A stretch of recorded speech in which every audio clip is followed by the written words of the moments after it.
promise to help each other, celebrate the joys of life, and to console each other. Hello, I am Sony, but I must interrupt this show. You know what it is? Hey, Ham Solo. It's time, baby. Low. It's time how we do. Hey. They said we said we hit. They said we said we on. They said we said we strong. They said we said we go. We say that you heard right. We say that you heard right. We say that you heard right. We say that you heard right. They said we said we in. They said we said we on. They said we said strong. They said we said go. We say that you heard right. We say that you heard right. We say that you heard right. We say that you heard. Man, I swear that it's imminent. I've been going so hard on my penmanship. About to go in and buy me a whip. And I pull that shit fresh off the dealership. I can leave you on red like an Xbox. Got me laughing at you like you Red Fox. Got you chasing Hot Wheels like a matchbox. EA running the game and it don't stop. Super cold like I'm playing for Blitz. Cause you all in my sights like Red Dead Redemption. Never gonna slip on my pimpin'. Better get out my way, bitch, I'm on a mission. Really ain't no competition. I'm steady grilling opposition. I'm get up and ready to win. They can play it how they play, but fuck what you say. I'm getting this money today. Last of us like a dying breed. Down the ride like a noble steed. Fatality moves, I make it bleed. That's on any game, that's on any screen. Shut up and give me your money. They said we so lit. Even if I take an L, we coming back just to show that we don't quit. They said we hit. They said we said we on. They said we said we strong. They said we said go. Promise to help each other, celebrate the joys of life, and to console each other. Hello, I am Sony, but I must interrupt this show. Greetings and salutations, ladies and gentlemen. Welcome to another installment of Everything Plus Gaming. Lok 7 is back, ladies and gentlemen. Usually I'm here trying to talk to my guests and get everyone into it. But today is all about me. I'm on my Vince McMahon, ladies and gentlemen. I'm excited to have my internet back. Not only is it back, it's back better than ever. I still don't have Elon Musk's blessed internet, but the one that I have right now is stupendous. I downloaded Stalker 2 in about 55 minutes. I'm a happy camper. So I'm back. Now to my guest, Mr. Hams. Oh, sorry. My guest is Ty as usual. Ham Solo is my co-host. Mr. Ham, how you doing, bro?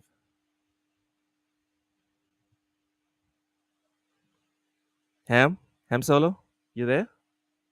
You muted me, sucker. Anyways, My talk to bad. Ty real quick. Let me finish up a conversation I'm having with my wife. All right, Ty, how you doing? What's How you up? doing? Welcome. How you doing, bro? I'm good. How's things at your end? Fast internet? Well, I wouldn't say fantastic, right? Because we've got a bit of a situation in the country, in Mozambique. But me personally, and with the podcast, I'm doing good. I'm doing pretty great, brother. Well, that's good. Um, That's good to hear. I'm here and I'm doing my part for my country. I can't get into specifics because of where I work. I'm still scared Mhm. about people finding out who the hell I work for and all the stuff that I do on the internet. But Mm. um, I'm doing my part because I believe that everyone should do their part. And I know being a nationalist is taboo these days. Rachie, what's happening? What's happening, though? What's happening? I know it's taboo to be a nationalist these days, but I'm clearly now a nationalist these days. Well, you're a different type of nationalist. How so?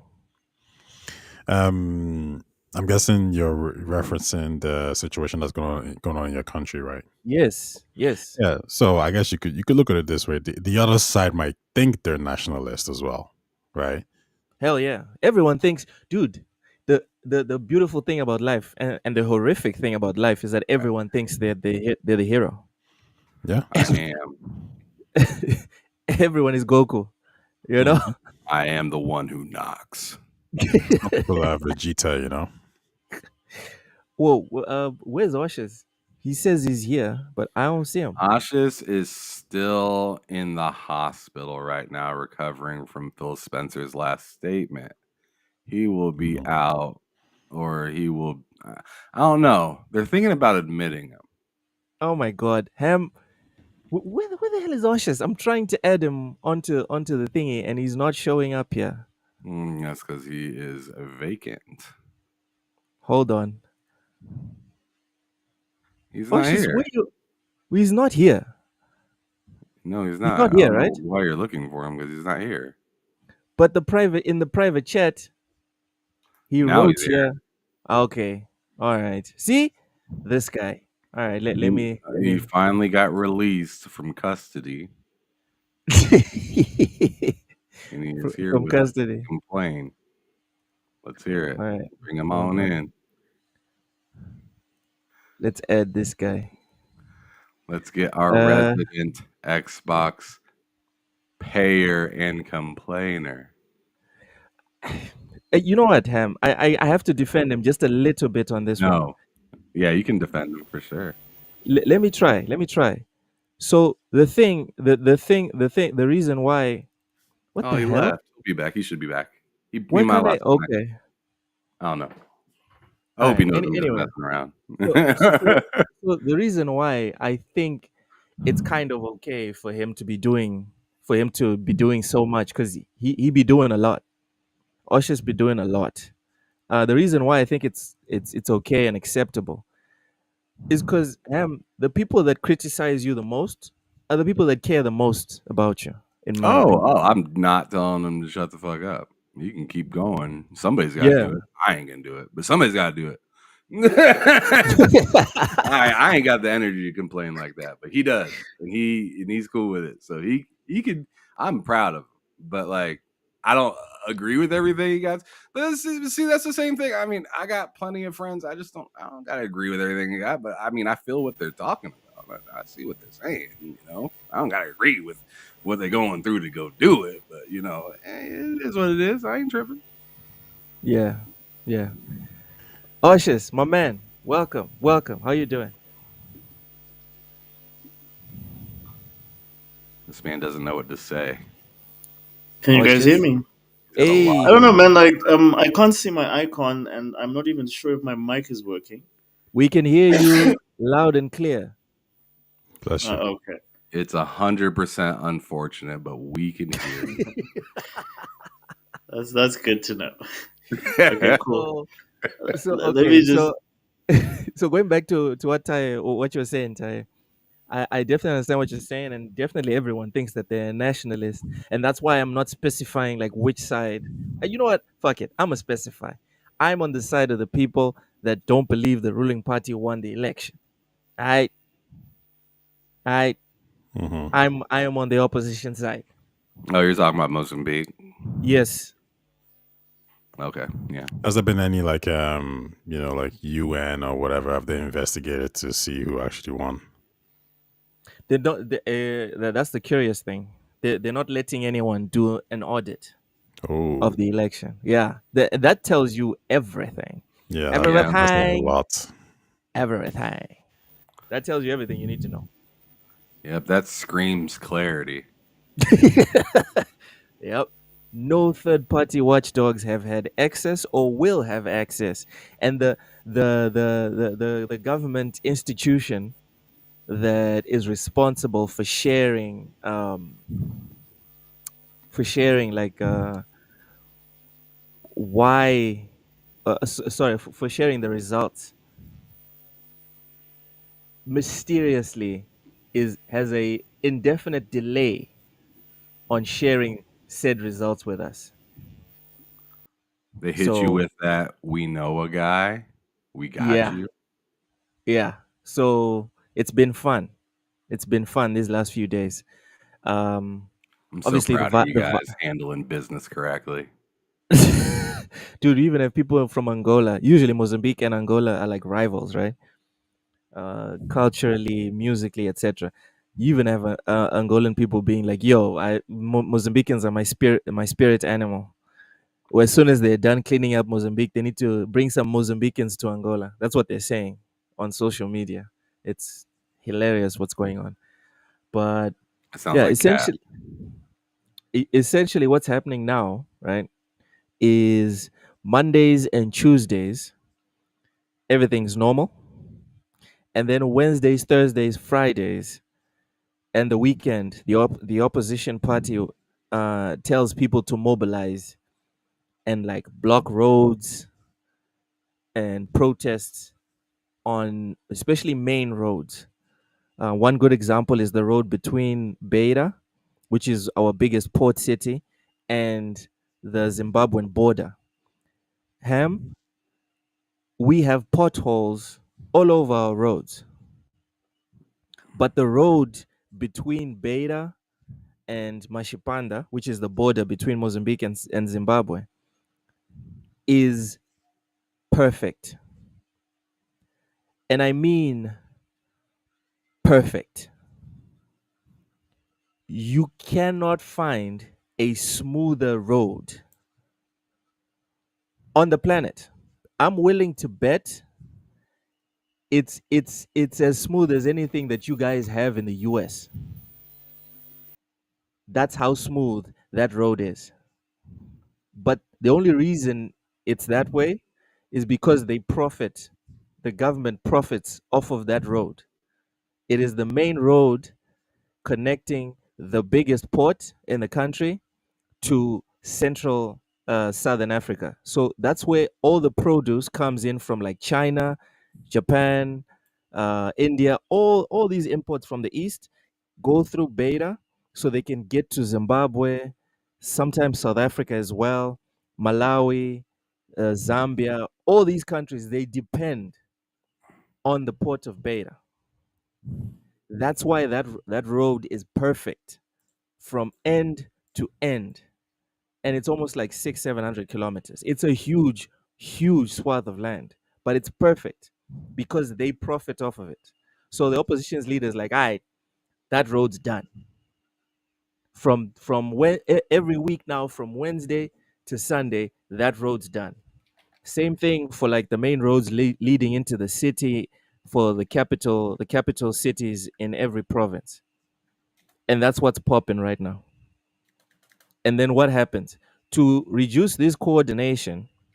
The government is now working on nerfing people's communication, and that's why we ended up in the situation that I was in, where I was struggling to be online, and just like, okay, fuck it, might as well just leave it. And now obviously I've circumvented that, but I'm not going to expose the people that are helping me do it. Point is, I'm back. All's good. All is well in the world. Okay, so And before yeah, go ahead. I was just gonna say before we go any further, if you guys could take 2 seconds, go to Twitter and just retweet that the show is live, which is the actual show off of my profile. I actually retweeted it already. We really need to just add Ashis and Taye to the chat so they could be in there, whether they're on the Friday show or not. Yeah, yeah, we just need to do that. Just so they could actually see, just so we could drop links in there. And I mean, they know they're doing the Monday show. Matt and Cozy know they're doing the Friday show, so we should do that. But anyways, yeah, go on ahead and retweet that if you guys can. That would be dope. You Ashis and Taye as well, if you guys have a second to do that. Fuck that. That'd I'm be not dope. gonna retweet that shit. Fuck that. But shit, you just hurt yourself. But anyways, uh, but anyways, yeah. Please continue. I'm enjoying the conversation. So do your No, thing. I was pretty much done. About I was just explaining like what's just like surface level, not getting too much into the weeds of it, explaining what's happening in Mozambique, and just to say that I'm back, and for the foreseeable future, it seems like I now have the infrastructure in my home to make sure that Yeah, I'll we be talked back. about that before the show, and I got questions. We can get more into the questions after the show, But obviously, the Mm, details I gave you, Ham, you know I can't share the rest of it online. Come on. you can share what I'm gonna ask you. All right. Because I'm not gonna ask you shit I know that you shouldn't be sharing. But I mean that'd be irresponsible of myself. But anyways, no, I was gonna ask you. So, you said that things turn up like starting on Wednesday through pretty much Saturday, right? And they start to Yep. die down because the week's Yep. starting. Yep. On Sundays and Mondays, what's going on? Like, wouldn't you think if you were the people trying to get things situated that you would just wait until these motherfuckers is out of the street on Monday, on Sunday, Monday, Tuesday, and just do all your shit then. And then by the time they get there, it's like too late. Like, when you think that would be what actually would happen? Like, Yeah, but Ham, it's not sustainable. You can't have 2 day work weeks because Sunday, no one works on Sunday. well, I didn't know people weren't working Wednesday, Thursday, and Friday. Yeah, yeah. Essentially, like we're talking about almost a complete shutdown Wednesdays, Thursdays, and Fridays because So most are of our you off companies, those days too then? Like, it's not about being off. oh, And okay, this is so the next you're point. so not you in particular, but Yeah, people in general are just like, fuck that. I'm not going to yeah, work today. yeah. Got Not it. just that. Not just that. Mozambique, we don't have a reliable online infrastructure in most of our companies to be like, oh, okay, everyone work remotely, no problem. Do you know what I mean? It's a place of privilege to be able to say that the place where I work, if shit goes down for a month, for 6 months, I'll be fine. That's a point of privilege. Well, I mean, that's I a would point of say, privilege anywhere in the world. I feel like Jesus Christ. yeah, I would say less than 6 months. 5%. Less than 5% of the Mozambican population can work remotely and actually produce. Because even if you're working logistics, you you still need truck drivers to drive the trucks. Do you know what I mean? Yeah, You still need yeah, people to that's the main part of unload. logistics is getting. I mean, I mean, there's no order to make if you can't transport the product. Yeah. You can get all your documents signed, you can get everything stamped, you can do whatever you want, bruv. Someone still needs to unload the produce. Yeah, you can Someone get needs drafted in the still league, but you got to play. exactly. Can't Someone just get still all that needs money and to just sit there. dude, someone still needs to put the stuff in the store, and then someone needs to open the store up every day, and Mhm. someone needs to sell to people every day. And And then do you need count to have and then people to pre-order. buy. Exactly. So we're talking about a minuscule amount of people that can operate remotely. So imagine 2 day work weeks. Yeah, I imagine that because you guys also don't have like near the like computing infrastructure that we No, have we when it don't. comes to like when it comes to just general manufacturing, right? It's Like not great. we like our country has the whole thought process of, oh my God, computers are about to take our jobs, and you guys are nowhere near that. Is from what Not it even. sounds like. Not even close. We're not even close. So when they shut down the country, especially the capital city, Maputo, when you shut down the country and people don't come into the city because they're afraid. Dude, you saw those videos that I was sharing. People's vehicles are being attacked on the road if you don't stay the hell away from the roads. They're attacking private citizens' vehicles. They are, or the opposition are, or So anybody is. what's happening now? And this is now like we're getting into the weeds of it. I didn't want to get into the weeds of it, but we're getting into the weeds of it. What's happening now is people are now claiming that the government, right, the incumbent government, is trying to throw dirt on the opposition.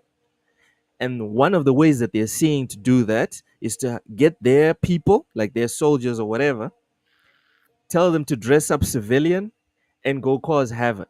Oh, okay, yeah. and then say, Yeah, that's the see what's classic happening, move. even though the opposition leader himself, right, is sitting on Facebook every time he makes the announcements or whatever. He's always telling guys, non-violent, just march, hold up your signs, and if you don't want to march, that's fine, but don't go to work. And that's what's Yeah, happening. but then when they send an infiltrator in, it's just like, oh, we told you guys no violence. We tried to tell you guys, but you guys screwed it up, even though it was possibly, the same side that's telling you no violence. Yes. The Guinea, I love you You too, get it? brother. Thank you so I much I, for I popping in. totally get Says it. I hope everyone is good. It's kind of like a whole like insurrection kind of thing. Exactly. Exactly. You don't know who is for, who is against, because no one is wearing uniform. And people be asking That's you where questions, and you're like, "Who are you really?" exactly. It's like I don't. It doesn't sound like you're here to do what we are here to do. Do you know Why are what you I mean? writing notes instead of helping? Yeah. Yeah. Yeah. People have reported, like the people that are for the movement. People have reported on Facebook and whatever, saying, "Dude, there's people that are there's random dudes that are rocking up saying, "Ooh, let's go break that shop," and people be like, "No, but Venancio, which is the name of the dude that purports himself as the winner, Venancio said, "Do not attack private property." And then random ass dudes are saying, "No, no, let's go and attack. Let's go and break that. We can take TVs. We can take food. We can do whatever." Hmm. And They people are like, inside, "But yeah, that's not what we're here for." And then suddenly you have a and getting situation where, people hyped up, getting the ignorant hyped up. Yeah. yeah, yeah, and then 10 people will go and attack the shops, Oh, and for then sure. the rest of the people, like the 100 or 200 people that were doing the protest, are now blamed for the 10 people. Oh yeah. Richie, at the moment there aren't any channels in Mozambique that are covering this impartially. No, All of them. yeah, if I can help answer that question to Rachie, it's mostly world news that takes care of that shows off what you'll be able to see from way out west over here where we're at. I mean, you're in Canada, I'm in America. We're gonna mostly be able to cover it on world news. They ain't covering that shit for themselves. or They don't want or go people to to see that. Facebook. No, go to Facebook and just start searching up Mozambique. A lot of on the ground journalism being done by actual Mozambicans. Right. That's where you're gonna get your actual news. But Yeah, you're as not far gonna as get the it off a channels, news site. You ain't gonna see it on nah, CNN or man. anything like that, bro. Like, you ain't even gonna see it on their main news channels that they host in Mozambique, probably, because they ain't trying to show that shit. You're gonna see that off of Yeah, people that are dealing with it. yeah. It's captured. It's captured. It's all captured. And I know Loke was talking about I mean, we'll move on, but I know you were talking about earlier internet and people being, not having complete control over having, Oh yeah. said thing. Oh yeah. So when you see somebody streaming that shit, they mean that shit. Hell yeah. Hell yeah. For sure. Well, I mean, it's a different type of going out of your way than it is here in America. Like going on the internet's so easy here, right? I mean, unless you live in a super rural or like remote area or like the mountains or something like that. And even then, like if you got a good service, you're all right, like Verizon or something. But like, I mean, in some parts, I mean, there's very spotty areas where it don't matter how good your service is unless you got satellite shit.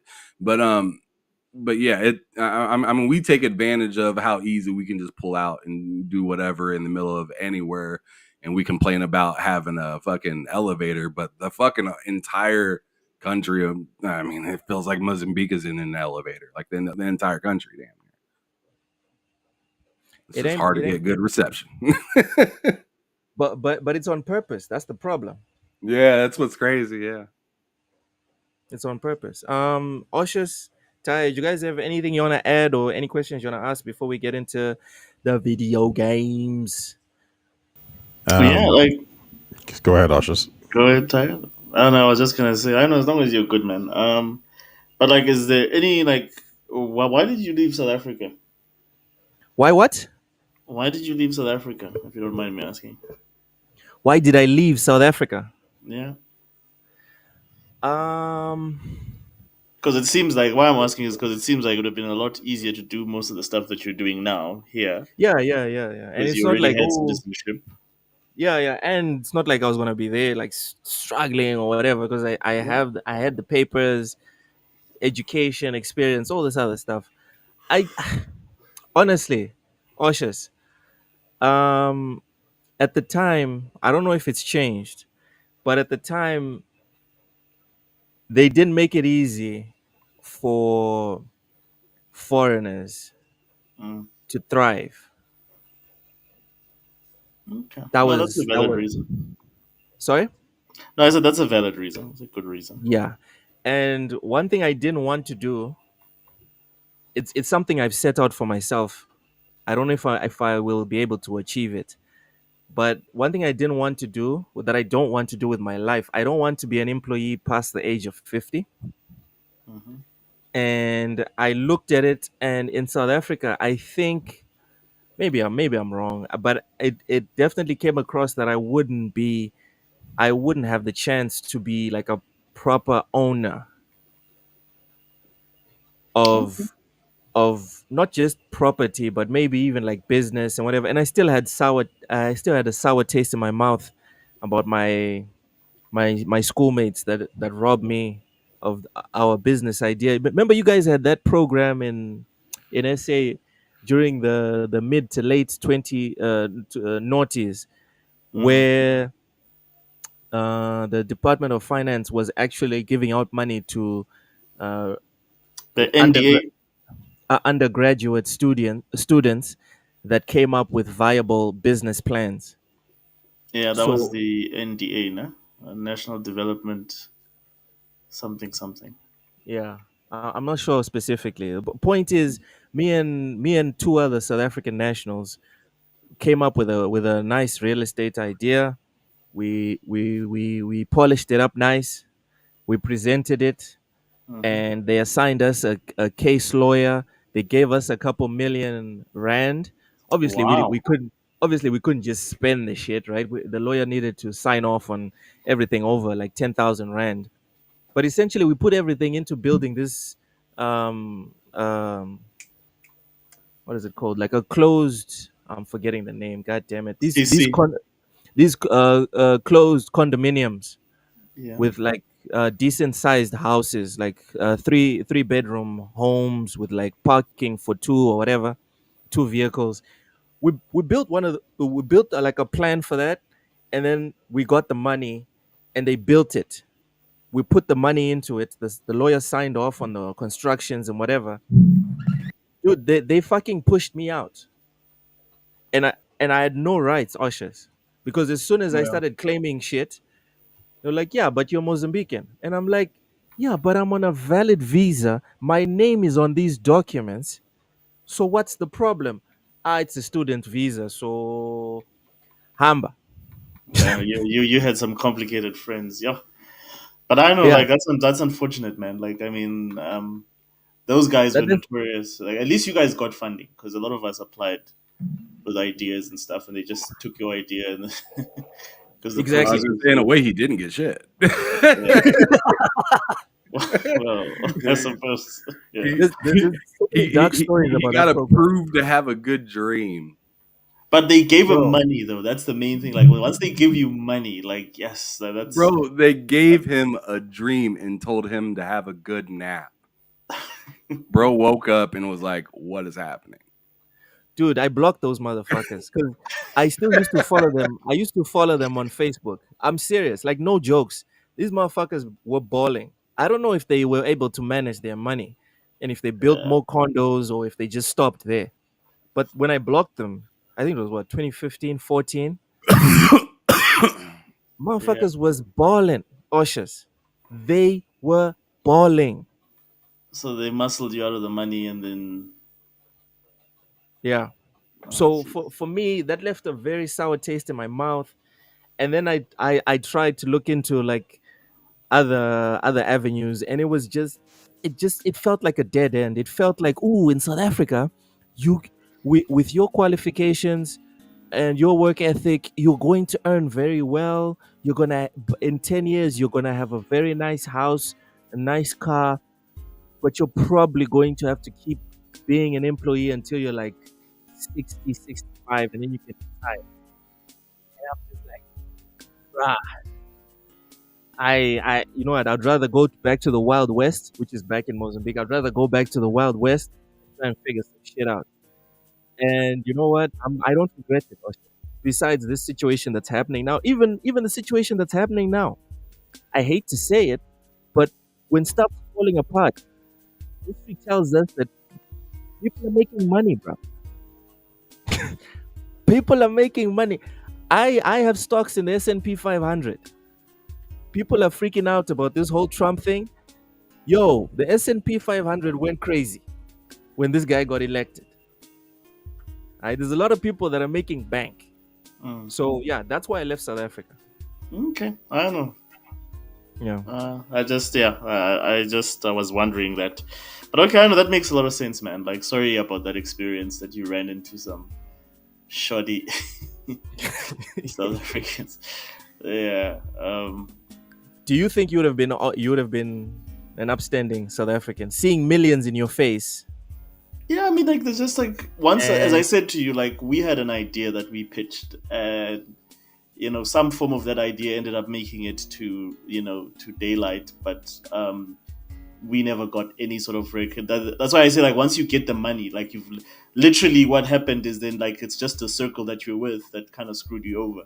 But like, once you get the money, dude, you're pretty much good to go, because then that will lead to the next one and the next one, and that's how most people or young black dudes become millionaires in South Africa, is through those deals. So you are actually closer than anyone I know in that respect to becoming a millionaire in your 20s. You just happen to be with the wrong guys. Then it's like you guys were just about to, you cased the joint, you did everything, just about to rob the place. They left you they left you at the bank. Yeah, pretty much. They drove off with the money and they left you at the bank. Pretty much. Which sucks, dude. Like, I don't know how I would get over that. That sounds hectic.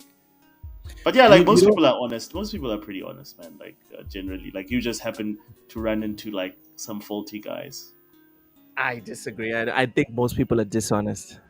I think most people, if you put a whole lot of money in their hands and then you put their best friend next to them and you give them $10 million, most people will not cut that 10 into a 5 and say, Ham, here you go. Like, I'm not saying I know what the future I ain't holds. even in front. I wouldn't do that most of the fucking time. You wouldn't cut him in on half? Wait. Wait. Are you talking about giving a random person $5? No. I'm like, saying, your I'm friend, saying- like, I'm you and saying Luke started a TSWS. business. I'm saying TSWS. Tomorrow, one of these podcasts explodes. Suddenly, TSWS is a big ass brand. This channel is making bank. That'd be nice. Let's say for some reason you are the only one that has permissions to everything on the channel. Well, I am. And would you freeze me out and be like, yo, this is my channel, bye? Nah, because that's I mean no. The first thing I would do is get you a plane over here to come kick it and whatnot. And then the second thing I'd do, and this is unfortunate, I'd have to let you know that we're probably going to keep TSWS an American company, strictly. And then we'd figure out what we could do monetarily from there. Yeah, but at no point would you be like, all right, this is mine. No, man, you were there from you were half the reason this started. Like, there's no way that I couldn't. Oh, like there's no way I could continue this channel without like having known and like known that you were here and you were a part of it. Like, I don't know, maybe that's not a big deal to some people, but to me, that's just like constant reminders of fucked up situations is something I don't want to hang with. Or, you know what I mean? Like, Yeah. bad taste in your mouth. I don't care if the motherfucker's on the other side of the earth. Like, Wrong is wrong, dude. wrong. Well, not only is wrong, but it's just like, would I want him to do me like that? Because I believe in karma. You do some fuck shit like that, you better watch it back. Maybe not for that particular person, but if you're foul like that, and then other people can pick up that you're foul like that, then they have no wrong doing you foul like that. Yeah. I enjoy knowing that I can do the right thing, because if somebody does me wrong, then they get to feel foul. I didn't do nothing. Yeah. I'm not going to sit here and live in a world where I got to wake up, clock into something that I did partially, but didn't do committedly. I shouldn't say committedly, didn't do by myself and claim as I did by myself. I don't I don't see how people do that. People do that shit every day, but I don't understand how somebody could do that. Like, look, when I need to spend it, bro, I tell you about the shit that I spend them. You don't even oversee the money over the TSWS thing, but I tell you how I'm using it, what I'm doing it for, how we should maneuver it, what's going to be left over after this. Like, we discussed. I'm sure you could look up on there and see and do all the math and all that yourself, but I'm just like, dude, why should he have to do that? Let me just tell him what we're going to do with it and do it. Yeah. Simple like that. It's simple. I told you from the start, like, I'm not going to use this channel to buy consoles. I mean, if I wanted to, right now I could buy the Pro with the money that we've collected through the through YouTube. I could buy the Pro. I could buy the special edition Pro with it. But it's just like, I'm trying to maneuver our channel as. Also, that's some dumb shit. We're gonna get into that, but that's also some dumb shit. But carry on. Sure, but like, I'm just trying to say, like, I'm trying to maneuver it in a way where it benefits both of us. And at least when I spend money, and sometimes like I'm spending a little bit of it when I go to the Game Awards, right? I told you about that. I was like, I'm gonna spend about $200 of it. And you were like, spend as much as you want. You should have spent it to get there. And I was like, nah. Because, like, you know, I want to make sure that I'm, you know, because it's a little bit of pleasure. There's a lot of me going out there for pleasure, right? I don't have this big set plan. I don't have people that I'm rolling with. I'm just going out there with some folks, or I'm going out there more or less to see some folks and also to see the Game Awards and whatnot. It'll be a good time, but my whole point about saying this is, like, I want to use it to make our channel and everything better. I don't want to just spend the money because it's there. That's so easy to do. Yeah. But what happened was, I found myself in a situation where the opposite happened. The rug got pulled from under me, and I ended up in a messed up situation. I was just like, you know what? I don't want to deal with this. Let me go to a place where, when I make it, no one can take it away from me, because I'm not South African, or I'm not American, or I'm not whatever. I was like, I'm going home. Fuck this, you know. On some Eric Cartman shit. Fuck you guys. I'm going home. Some member chats. Drawn TJ, who has been a member for 8 solid months. Thank you so much, Drawn TJ. Says hi, everyone. Welcome, Drawn TJ. We need to play Call of Duty, Drawn TJ. Quit hiding. Get on some zombies or something, bruh. Big Mad Mo celebrates 14 months of being a TSWS membership. No, man. Big Mad Mo is one of our longest supporters. This guy says, shout out to Loke, Ham, Taye, and I guess. I mean, he said hi. Didn't forget Wow. about you. Listen, I mean, Thanks, man. that's nicer than what Vic says to us every Friday. So that's true. That's true. today, I mean, last Friday it was just me, Matt, and Cozy. He called us Tweedledee, Tweedledum, and Cozy.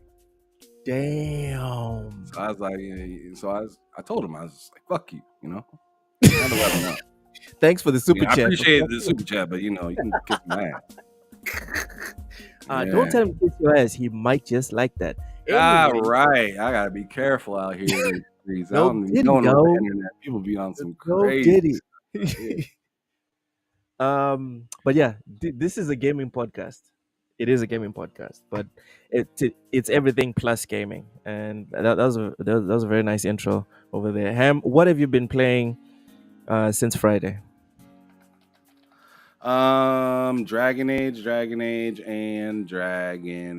and I've been thoroughly enjoying it because the gameplay loop is a lot of fun, and getting the new gear and switching it out, and you know, putting the stats on it.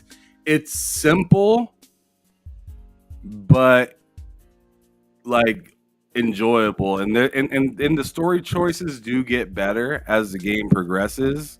Even though some of the story still is kind of like meh, I still give this story like on a 1 out of 10 scale. I give it like and keep in mind I haven't beat the game yet because I heard the ending is incredible. So right now I'm giving it like a 6. Is it a happy ending, Ham? Is it a happy ending? I hope so. I'll take it. This guy did not get the ending. I will take it. Give me ticket. I'll take the front row seat. You know what I'm saying? Give me that happy end. But anyways, you said it. But anyways, what is it? So yeah, the story is progressing, getting better. And keep in mind, I'm not just running through this game clearly because I've been playing it for as long as I have been playing it for like a few weeks, pretty much since it came out. I've been doing like literally every mission I can find, and to me it's fun enough to do that. What's cracking, Web Dave? What's good? But anyways, God, man, I don't know where this lemon energy came from. He needs to go. Damn. I love Lemon though. Lemon's a good man. I need to get on his podcast on one of these Saturdays because I've been he's been hitting me up to come on, and I just keep being too damn tired. I was too tired to get on this show today, but I rolled over and got the remember look. I got in on my phone at first. I was lazy, trying to get in. But anyways, back to Dragon Age. So, like I said, the gameplay is really fun. It does get repetitive. I will not lie to you. It gets repetitive, but I don't care. Look, you know what I mean? I need to stop you on that one. When you say the gameplay gets repetitive, like we need to be fair when we're talking about repetition in video games. Mm-hmm. There's nothing wrong with repetitive gameplay. Okay. Elden Ring, you were doing the same thing. Mm-hmm. Everyone is dodging and rolling. No, I'm talking about enemies. Enemies get repetitive. Oh, the enemies are the same? When it comes to like big, tough, badass enemies, yes. When it comes to like small, regular enemies, it's pretty diverse. But when it comes to like your bosses, it kind of gives me a bit of a Halo 5 feel where it's like, oh, this again. I thought we were talking about gameplay. If you're talking about enemies, all right, but repetitive enemies can get a bit exhausting. Yeah. The repetitive gameplay I feel like is in almost every game. I mean, that's like the whole Call of point. Duty, that's repetitive gameplay. I mean, that's anything. Like Rise, Son of Rome, that's repetitive gameplay. Like anything that you play, you're playing it because of the repetitive gameplay is fun. The loop, it's great. Can you not hear? No. I was saying hello. Exactly. Oh yeah. So shout out to Web Dave. Thank you. He says this panel rocks. You rock, Web. Yeah. Thanks for coming through. We need to get you on this show, man. You've had me on your show a few times. I don't know. I might have had you on here once. I don't know if I have. You let me know, but I don't remember, bro. Like, I'd really like to get you on here if you're ever free. I'm not sure what your work schedule is like or whatnot, but just let us. Or I'll DM you and see what it is, man. Because I Yeah. wanted to get an episode of Behind Them Sticks with you, but I haven't really been doing that. But I still do Thursday show. So we either re-record something or actually do a show. I'd like to do it live. We'll figure it out, brother. We'll talk in the DMs. I'll hit you up. I'd love to have you on, man. You're a good guy. But yeah. So Dragon Age, having a lot of fun. I think I'm getting kind of close towards the end. I've almost done like every mission right now. I'm doing a few of the what is it called? Like your like companion missions. Okay, I'm doing a few companion missions before, like I try to clear out the entire list before I go back to the main mission. And the reason that it got me stuck on that loop is because I got into one of the main missions and it was telling me because I did a mission earlier or because I, helped these people out that they would come help me. So they came and helped me during a battle where I was getting my shit rocked. So I was That's like, so I was like, all right, well, if that's how it's gonna be, I'm gonna run around and do all of this shit and then come back and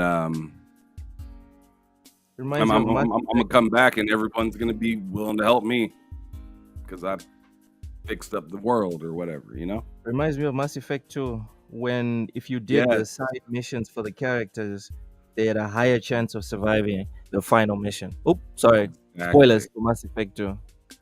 Well, I mean, I haven't beat the game in Mass. I haven't beat Mass Effect 2. I mean, I get the point, right? I mean, it's Hold the kind of phone. like that in a Hold the lot of. phone. What? I haven't. No, I was actually gonna play it after I got done with this game just because I'm enjoying this loop. Alright, And I'm it's done like, oh talking to you, man, man. I got I'm done like talking to you. I done. beat Mass Effect 1 This and I guy. went straight into Mass Effect 2 and I was having a baller time. But then some games dropped. Oh And my I don't want to god. hear any of your whine and loc for as long as it took you to beat Cyberpunk. No, but Cyberpunk is because I wouldn't get in. It's not like as soon as I jumped on, something else came out. Dude, Cyberpunk is one of the greatest games, period. Not even RPGs. Forget RPGs. Sure, Cyberpunk is one of the greatest video games, period, to ever be released. that's fine. Where as soon as I hopped on, I couldn't stop till I finished. All right. Mass Effect 2. I have recency bias You know what? issues. You I know what? do. I'll use the American accent. I won't even say Mass Effect. Mass Effect 2. It doesn't even Yeah, sound it's right great. in my mouth. It doesn't even sound right in my mouth. I enjoy Mass it every time I Effect. turn it on. This guy. I turned it on just a couple Anyway, days Ham. ago. Nah, man. I'm done. I'm done. I don't want to hear it, Luke. There's so many games that you haven't played or tried that I've beat and waited on you to get to, and you haven't got to. Yo, stop it. You which haven't even beat all-time? Elden Ring yet, bro. The year's almost over. Where are you at? God damn it, Ham. God damn it. Ah. You made me pull out my trap card. Ah. Oshus, what have you been playing this past week? God damn it.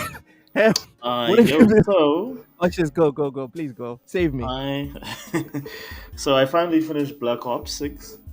And Ooh, yeah, what that did you was a think? What did you fantastic think? game. Yeah, it's like, for one, it's probably the tightest Call of Duty campaign that I've played, let's say, in the last, I suppose, since Modern Warfare 2. It's maybe Black Ops 3. But it's very, very tight. Like, everything is well. You can tell that it's not just one team working on this game; it's multiple teams, and there was a lot of care put into every like intricate part of it. And what I like about it, it's very, very much old school in terms of like it's about an 8-hour experience.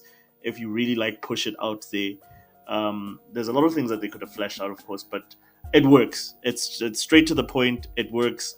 It's a pity that like I unlocked like all the campaign achievements, and it's like 3.8% of the people are actually playing that. And then people are gonna complain next year when they release like a stepped on 3 hour campaign. But no Stepped. one is playing like one of the best Black Yes. Ops campaigns. It feels like like you're watching or you're part of a blockbuster movie. It has Yes. all the stuff that like the industry likes to talk about, but they don't really care about. Like for instance, all the characters, like for instance, are interesting and diverse characters. Like one of the main guys there, Marshall, who's like an awesome Yes. character, like a nice throwback to the '90s. Like the if you watch like action movies, like your '80s action movies with your who's this? Not just your Stallones, The dude your from Chuck Lethal Norris. Weapon. The dude from Yes. Lethal Weapon. What's his face? I'm forgetting his name. You see, he's a little bit more, I would say, Apollo Creed, the guy that played that. He's closer to that than Danny Glover. But it's that sort of thing, right? He's got that sort of like, machismo going. And then the rest of the characters are awesome and But well that you written. see, you just said it, Oshus. Sorry to cut you off, but you just said it. The reason why no one is celebrating the diversity, the actual diversity of the Call of Duty campaign characters is because they are diverse in character, not They skin are. color, Yeah. not sexual orientation. They are actually diverse, even diverse in thought. Yeah. But go Like ahead. not, it's not like Veilguard where everyone is friends. Like we're all big. We're there for like a little. We're gonna sit around the campfire and roast mushrooms and is it marshmallows, mushrooms, and sing like happy songs. Like it's you really take it seriously that these guys are like they like the stakes are real. Like there's nuclear bombs being launched. There's governments being overthrown. You really buy it, and you buy the characters. Like the female characters that they have, they are pretty like badass female characters. But there's nothing about them that is like sort of written to appeal to group demographic A and group demographic. Everything feels organic. Everything feels natural, like how they used to make movies and of course these sort of games back in the day. So for me, actually, like, and this is a very unpopular opinion, I was gonna put like, and I know that they're not gonna nominate this game for anything. They're gonna give it to some artsy fartsy games, but I was gonna nominate this game. Needs to be in those Game of the Year awards. This is how you make a blockbuster game. Like if you want to study how to make an awesome blockbuster game, go study how they made or they put together Black Ops. My only thing is there's parts of that game that they could have flashed out for people who cared for that, so that they can get more out of the campaign. But in terms of like, did I have fun with the campaign? Yes, I was not bored for a single second. There's even moments. I posted something on X. There's even moments where there's actual character building between not just you but your companions, and then they're having like conversations that reflect on the actions that just happened in the mission. And it's really, really sort of like gritty stuff. It feels like one of those early '90s spy thriller slash action movies from back in the day. So yeah, like I highly recommend Black Ops, and I'm probably one of the few people that actually plays Black Ops or that plays Call of Duty for the campaign. And I highly recommend this campaign. It's actually the best one since the Modern Warfare 2. Yeah, everything is great about that game. The gunplay, I can't think of a single thing I didn't like. Love it. I love to hear it. I also played that campaign, and I agree with you, dude. It's amazing. It's fucking awesome. And I even told Ham, and Ham was like, "Dude, that's crazy." If Call of Duty, the people that make Call of Duty, if they said they were going to release that campaign, like various campaigns, of that quality and length Yeah. every 3 months, I'm buying that. I don't care if it's $60. I'm buying Oh, it. definitely, it's worth it. Like just the campaign alone. Like I'm not even playing. Like I'm gonna start with zombies, and I know a lot of people have not even touched the campaign. It's so sad. Like, it's so weird to me that a game in so many people's hands, and the campaign is not even that long. Like nobody's touched it. It really was like, maybe on PlayStation it did better in terms of people playing the campaign, but on Xbox it's bad. You just look at the achievements; it's not even 5%. It's still, it was like last I checked, it was still below 4% completion. Well, I don't understand why you're surprised about that game. That's the reason everybody buys it. I That never doesn't think mean that though. It's a Game Pass effect, right? It's not a Game Pass effect. How? It's literally the reason everybody buys Call of Duty. Whether you, I mean, I beg you to look at the past of old Call of Duties and see how fast people beat those games. No, I don't disagree that most people play for multiplayer. Like all my friends, pretty much the exact same thing. But what I mean is, you're gonna see a lower score on Xbox, at least of recent, Oh, just because of Game Pass. yeah. No, Because I mean, for absolutely. example, I downloaded Call of Duty. I haven't played it yet. You know, like the first step I'm probably gonna do is probably go to multiplayer, probably play with a few matches with my friends. That's Oh. gonna show up that like, yeah, Ty has Call of Duty, but he hasn't played the story mode, so that's gonna affect the stats. Yeah, like yeah, man, like, and that's the thing, like, it's sad. Like, I think a lot of people, they need to try, but I hear what you're saying. I'm like, I agree with you. That's why people buy the game. But whenever they release, like, for instance, with Modern Warfare 3, whenever they release like a crappy stepped on like 4-hour campaign, everybody makes a big deal out of it. Like, how can you make a 4-hour campaign? I know why, because nobody plays the freaking campaign. It's literally less than 4% of like the Xbox player base has unlocked any of those achievements. If you go check out, like, for instance, from the first achievement, it's all like, you know, when you get that diamond achievement, which means like it's a rare, all of those achievements I unlocked were all rare because no one is playing it, versus the amount of people that own the game, which is such a pity, man. Like, games like that deserve to be just, if they could just release like that single player, that Black Ops, which of course I know it won't work, alone as a standalone game, and just have it just sell on the back of it being just so good, better than, or as good as many AAA games that get released with no multiplayer, just that campaign. It can hold its own. What do you guys think about this? There's I wonder if you're gonna go where I think, Ty. probably. going. Yeah. There have been some rumors that that, you know, some of these studios might be doing their own thing, and they clearly have the expertise to make a good single player game. So I can see them, you know, making a brand new IP, which would be great, and I think it would be, you know, it will score high.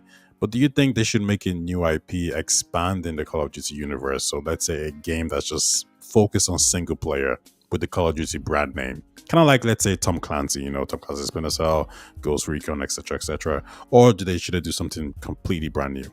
Let me hop in. Go ahead. I like where you're going, but instead of single player, I think it should be cooperative type, Even better, yeah. mission based kind of thing. Kind of like, I don't know if you ever played this game, but something like a Conflict Desert Storm. Mm-hmm. Did you ever play that back in the day? No, I've heard of it though. Yeah, Conflict Desert Storm, Conflict Vietnam, Conflict Back to Baghdad. They had a bunch of different games. But like, the game essentially was you doing military type missions, right? But you could do it single player, but you had 4 people on your team, or like a total. You had 4 total people. You had yourself. I think his name was like Bradshaw. No, it's Bradley. It's Bradley Jones, and goddamn, I can't remember the other 2. Connor was the big gunner. Yeah, and I can't remember the last one. Okay, so I got 3 out of 4 of them. Connor, Bradley, and Jones, and then the 4th one. I remember Jones because he was the brother. I remember that one. Okay. And Sourblood says Cooper, I think. So we'll just go with Cooper as the 4th one. It may have been. Army of Two was Army dope of too. Two. But yeah, Army of Two was amazing too. Ooh. It very similar kind of very similar kind of thing, right? Where you got said mission with the crew, right? You had up to 4 people in Conflict Desert Storm, so you could, you know, plug all 4 controllers in the front of the Xbox, and each person could have their own role, right? One was the healer, another person was, you know, big guns, another person, you know, sniper, yada yada, assault rifle. That game was absolutely dope. I love that idea that you brought up, Taya, because that kind of brought me back to that time where we had games where we could do more actual like military type shit and it be just a video game, right? It'd be just fun. So like I totally see a world where Call of Duty could do something like that. Like maybe what was that? Sledgehammer, possibly. Sledgehammer. I could also see Sledgehammer working with another crew under Microsoft, that being Halo. But This but guy. I'm just saying, like, I totally see what Ty is saying, and if they did make an off the cuff but same, type a game, that would be a slapper right there. And I think a ton of people would, and it'd work really great for Call of Duty itself, because it's just like, all right, well, this is just another version of the same type of game. It's within the same ecosystem, so it'll just continue to pull people in. Yeah. I wish they would do something like that, but my only thing that kind of worries me is their whole idea behind the Call of Duty, like the access point or whatever they call that, the main Call of Duty. What do they call that? Yeah, the launcher itself, where it holds like everything. I'm not sure if I'm a big fan of that yet. I see what they're doing. I get it. But I'm not sure if I like that. And in the terms of making something new, how then do you separate it from that? Right? You have to always think about that when you're making a game. Yeah, you're gonna have to get your marketing on point for sure. I think it's probably easier to make a brand new IP and just plaster it everywhere, from the creators of Call of Duty, from the creators of Black Ops. And I think that probably do a good job. Yeah, I think from the creators of would be good enough. Yeah, I think that'll do well. It is interesting though, because if you do attach the Call of Duty brand name to it, you could bring in those sales. You could, catch more interest. You could get more, Game Pass subscribers, whatever Microsoft wants to do. So I think it'll certainly be tempting. Think about it. Like, Bethesda could have made a Fallout 76 and just called it something completely different, but you're never going to get as many eyes on that, right? So as soon as you just stick the Fallout name on there, same thing for Elder Scrolls, you're going to get more people joining up. So I think it's an interesting one to see how they tackle it going forward. But you're right, Army on 2 is dope. I'd play a 20-hour campaign with the quality that they put into the Black Ops 6 campaign. Ty, what have you been playing this past week? I've been playing Smash Brothers Metaphor, and I've been looking into getting Balathro. I keep watching the reviews, and I'm just like, this game just looks boring. Like, I don't understand. And then then me seeing it, get nominated for Game of the Year, I'm just like, how? I'm quite shocked with some of the nominees, but I don't want to take a shot at the guy. He made a great game, 1 million plus sales, or 2 million, I think. Which game is this? Balathro. It's the card. Oh yeah. I seen that. I was like, well, oh, okay, cool. I think. Yeah, I don't know if we're gonna get into the Game of the Year topic, so maybe I'll just I'll just stop there. We'll get into it. All right, so that's what we've been playing. That was a very long intro. That was a very, very long intro. Oshos went crazy with his intro. Yeah, as usual, right? Yeah, as usual. Yeah, but Call of Duty, I was thinking, how many nominees is it gonna get this year? Because I think from what I'm seeing, from what I'm hearing, it is probably one of the best Call of Duties that's come out in a good while now. So, so far I think it's been nominated twice from what I can see, and it probably should get more, but we'll see. All right, let's look at something nice here. Just to take our minds off of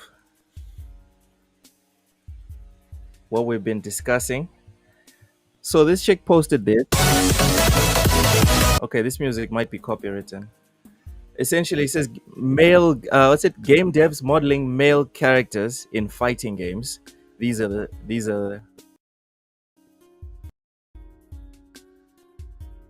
modeling female fighters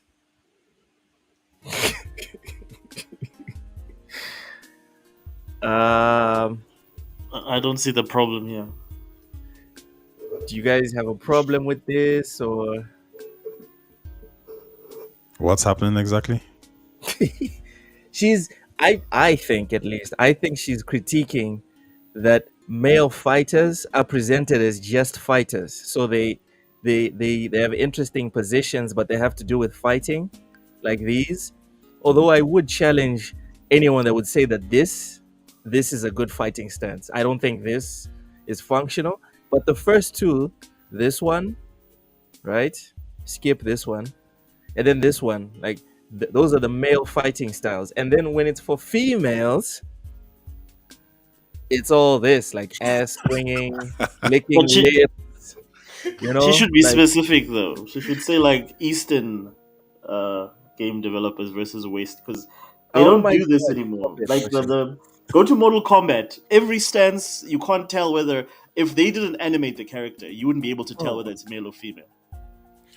This is actually funny. you must be I didn't capping, bro. expect. I didn't expect that.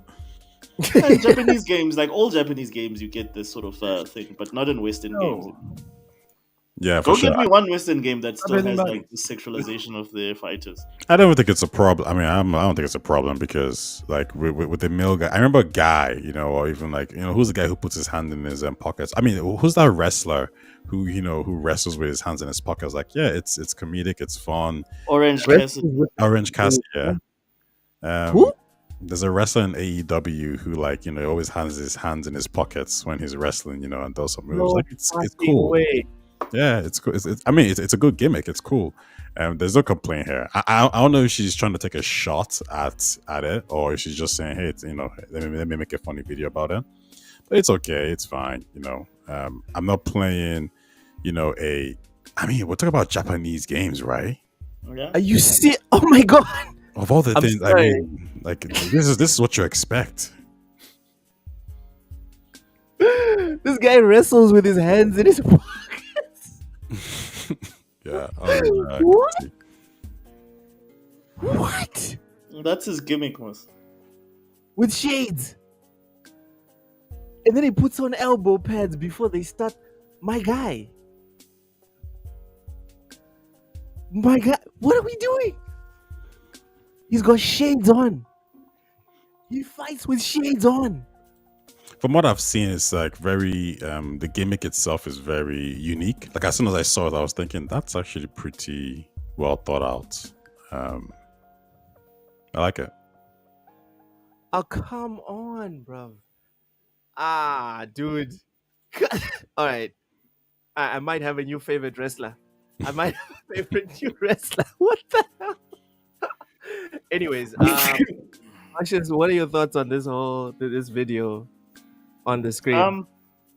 So again, like, this is typical for most, especially SNK. But where she's wrong is in SNK. Like, since the 90s, man, they've had some real androgynous looking dudes, like, who have like such like poses, like, that are ultra sexy with like half their chest showing and all that there. So it's really, it's not just limited to female characters. If you're not a masculine type character, then you will have some sort of stance like this. This includes male characters as well. In the West, of course, they've done away with all sort of female sexualization of anything. So you get like look at, like, for instance, all the WWE games. Like, there's rarely any sort of like, all the female talent is just, they're no longer divas. They're now superstars or talent. You look at like there aren't even that many Western fighting games anymore. I can just think of WWE, and I can think of Mortal Kombat. Mortal Kombat hasn't had any sexual appeal or sex appeal since Mortal Kombat 9, I think. 10 wasn't bad. But they started to tone down. You can tell in 10 they started to tone down all the sexual appeal of the game. But like, I mean, Katana, they still looks awesome. So this is like, I'm not sure, what is she commenting? Is she saying this is a bad thing or a good thing? I think she's just making a Pointing video. out. She's just pointing it out. No, and she's it's right. funny. Yeah, she's But right. look at that leaned check back private. sort of thing. That's mostly like an androgynous character. Like, it will be a male character. They'll do a lot of poses like this. So like, those guys are very equal, opportunity sexualizing everyone. It's not just the female characters. Oh man. Okay. Ham, what are your thoughts on this video? Did Innocent you fun. see the chat, the private? Um,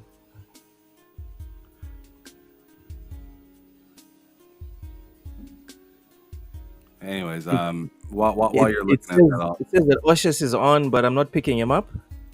no, I sent you No, a that private was chat.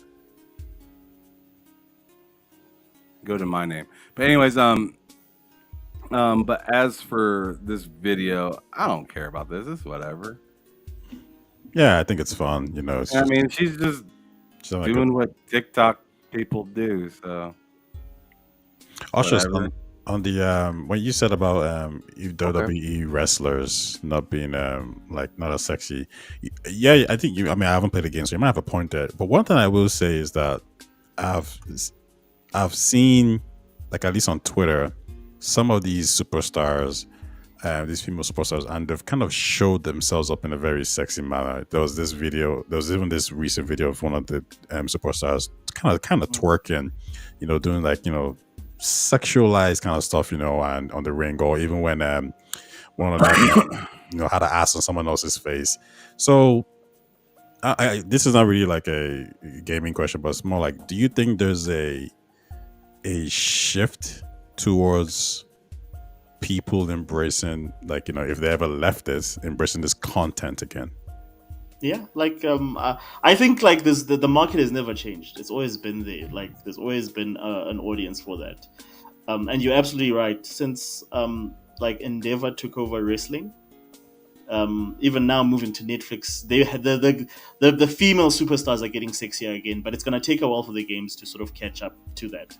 Like Rhea Ripley, you know, she plays on her sexuality a lot.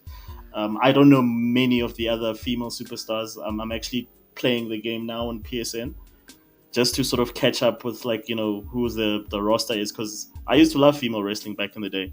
So yeah, it's looking good. It looks like we're headed to that direction, to answer your question. Yeah, they are playing up, and that's how they're gonna draw money. Like if you look at who's like the number one drawing super, well, after Stone Cold, the second highest drawing superstar in the Attitude Era was Sable.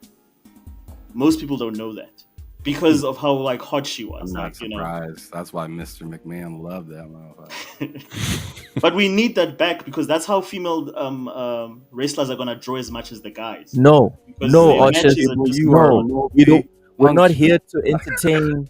We're not here to entertain the customers. We're here to educate the customers. We're not here for that. All right. my bad. No, My bad. no. I'll say, like, Oshus, I think you're actually half right with that statement. I think you're on a good roll, and what you said was kind of half, because when you say, like, you know, we kind of Half? need that, yeah, because when you say like we need that for people to take women, you made it seem like we need that for people to take women seriously in wrestling. I don't think so. No, for them to draw money. Like if you go and look at the stats, like women are not drawing nearly as much. Like for instance, if you look at the pay-per-views, how many pay-per-views they sell versus their male counterparts.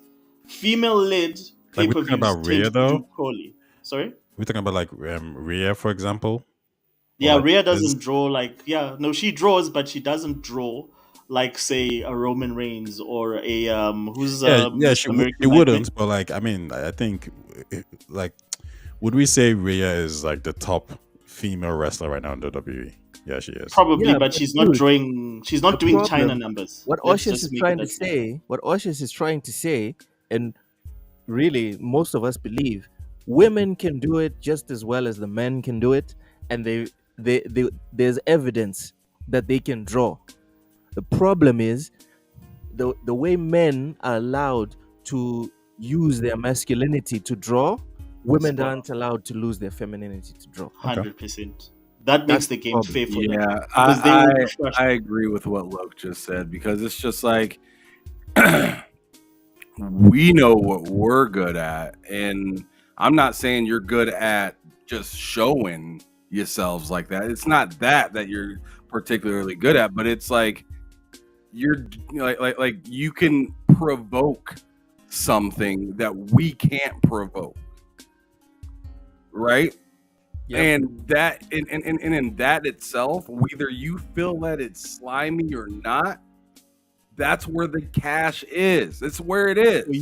For you, it's like a running back trying to throw. Dude, do what you're good at. Mm-hmm.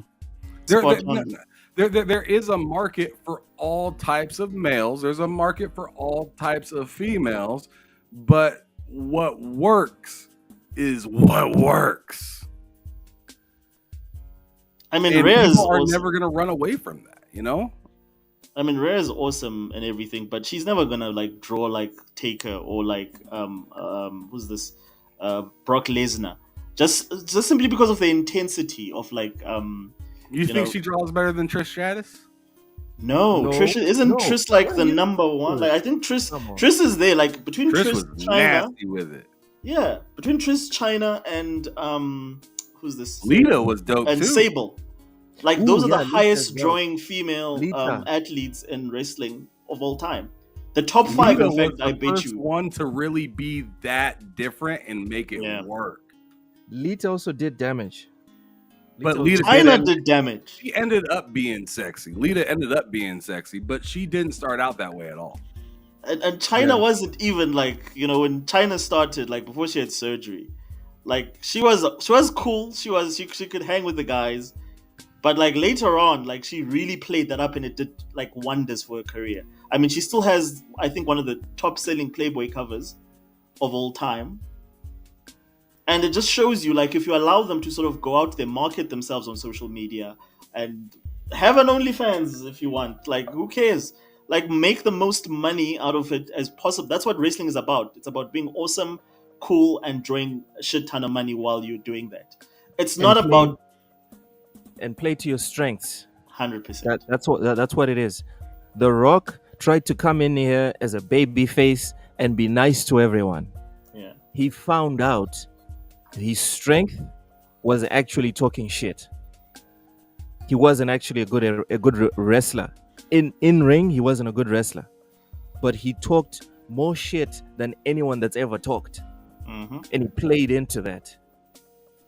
Chris Benoit was not good at talking, so he figured out his niche. Randy motherfucking Orton. This guy has no talent for talking. But you know what? He has the physique He knows how to piss of people a, off, though. and he also has the physique of a Greek god. So they Mhm. played into it. That's why his first pose when he first got into the WWE, and then they figured out his niche, was going to the turnbuckle and then just raising his arms like, "Look at me." Mm. Mhm. And that's You so hate me. different. Yeah, and then that smug face. That sold tickets. That sold tickets. Why is it that guys are allowed to use all the weapons available, but the chicks have to be handicapped? I don't understand. Let me Actually- let me do devil's advocate a little bit. Go ahead. I think that at least, I mean, I think the WWE went through an era where, like, Vince said himself, "Hey, listen, no more crazy stuff, no more violence, no more, Vince hooking up with his daughter or all these crazy storylines." And they also For the got rid of, investors. they also got rid of the blood, right? So I think just by That's default, the true. women had to tone out. I mean, remember they used to have brass and panty matches, right? And, like, all that Yeah. shit got taken away. Hell yeah. I remember playing at WWE. Like the games had that. The games, Yes, the I games remember. had that. I used to love those match times. Those were challenging. Yeah, those were hilarious. However, I think what's happened here is, and Y'all are we might have blushing said, so loud. So loud. sorry, I can't even see your faces, but y'all are blushing so loud right now. But go ahead. it was great. I think what's happened is, there might have been maybe a move towards an extreme side of things, but I'm looking at the top earners in 2023, and I think was it 2022? Like Ronda Rousey is there as one of the top 11. So that's a female who's just, there's not sexy.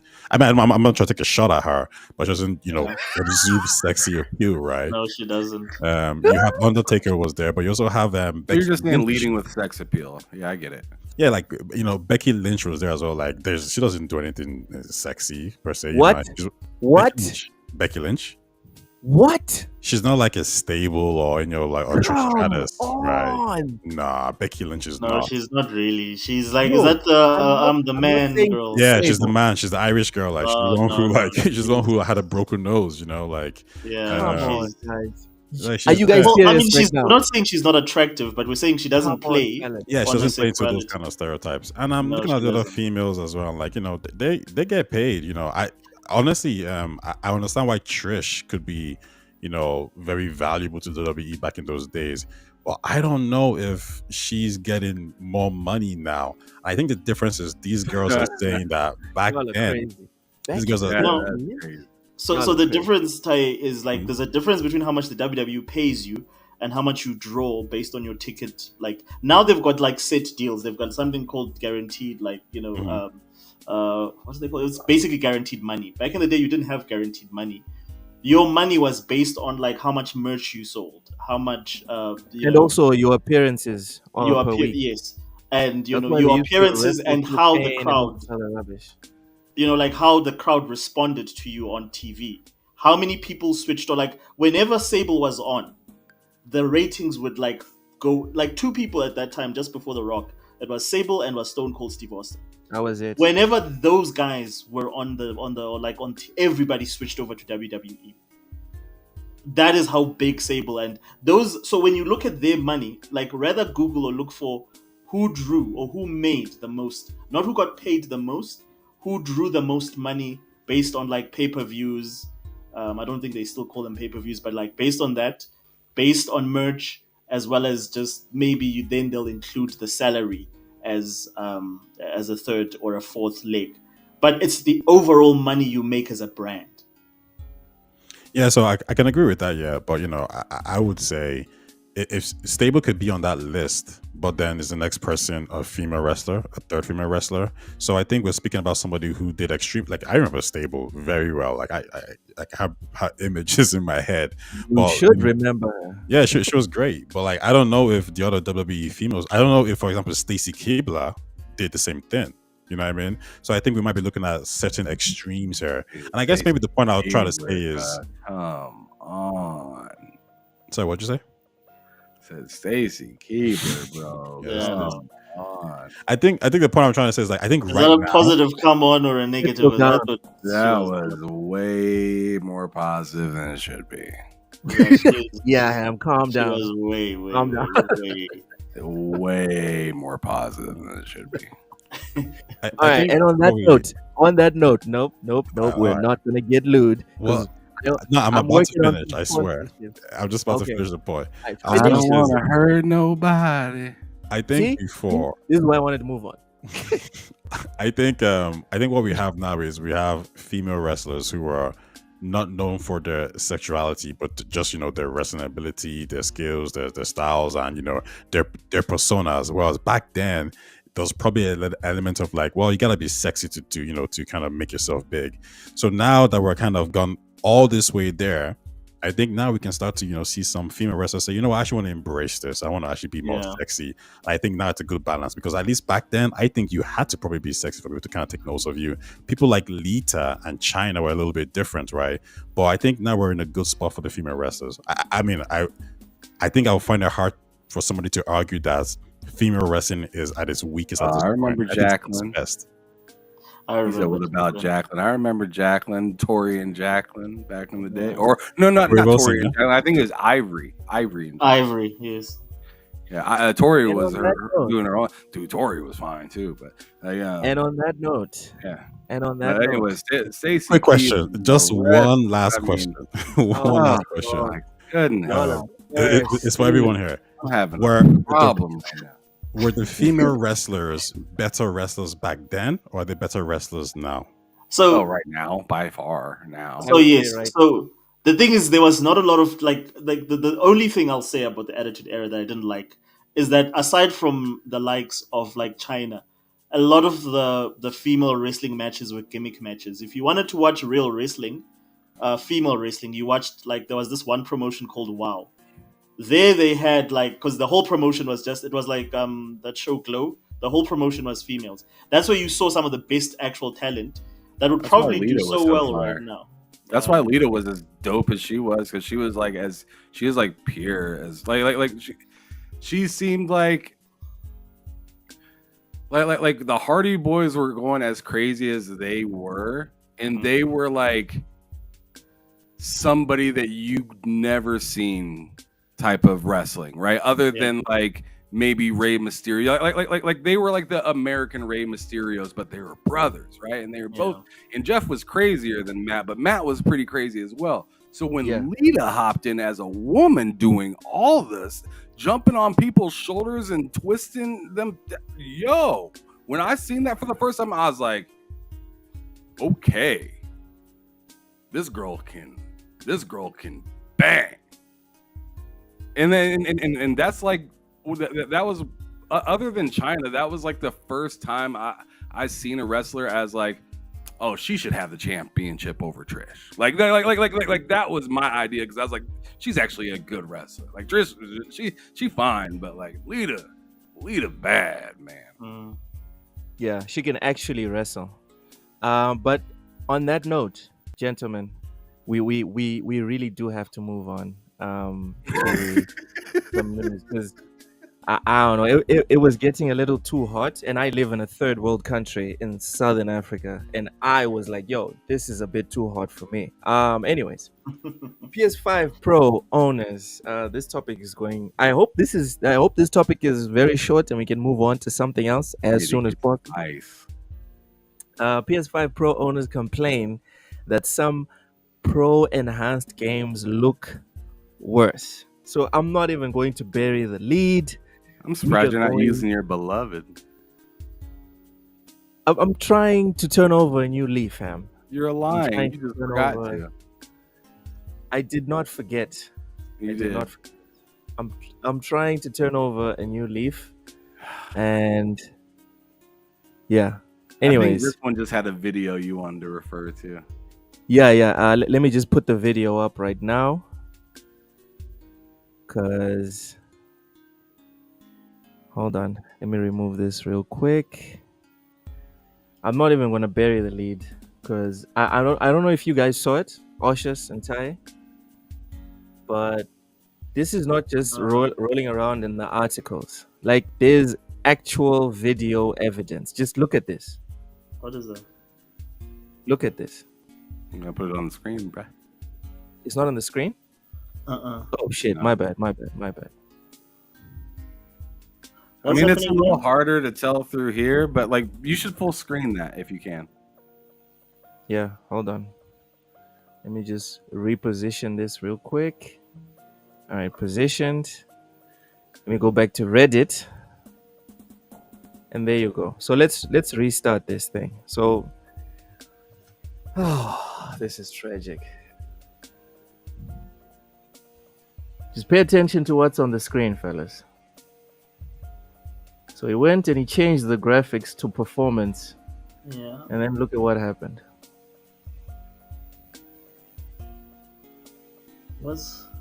There's now a magical shimmer, if you guys can see it. It reminds me of Quantum Break on the original Xbox One. There's no need to say that, Ham. It's bad enough. You don't have to bring up Quantum Break. I'm not even talking about the skin. I'm just talking about the background static. Let me read the article. Players on Silent Hill 2 Reddit page have been complaining for more than a week that even though the game is apparently PS5 Pro enhanced, it still has options for quality and performance graphics options, which that's not what was promised, right? The idea was that if it's PS5 Pro enhanced, you get quality and performance, but that's not what's happening. It's claimed that quality mode still runs at 30 frames per second. Okay, not good, with no noticeable improvement, while performance mode now has an odd shimmering effect on some surfaces. It's been suggested that the shimmering may be a result of the PlayStation spectral super resolution, everyone else calls it pisser, upscaling technology used by the PS5 Pro, and that it's working incorrectly with this particular game.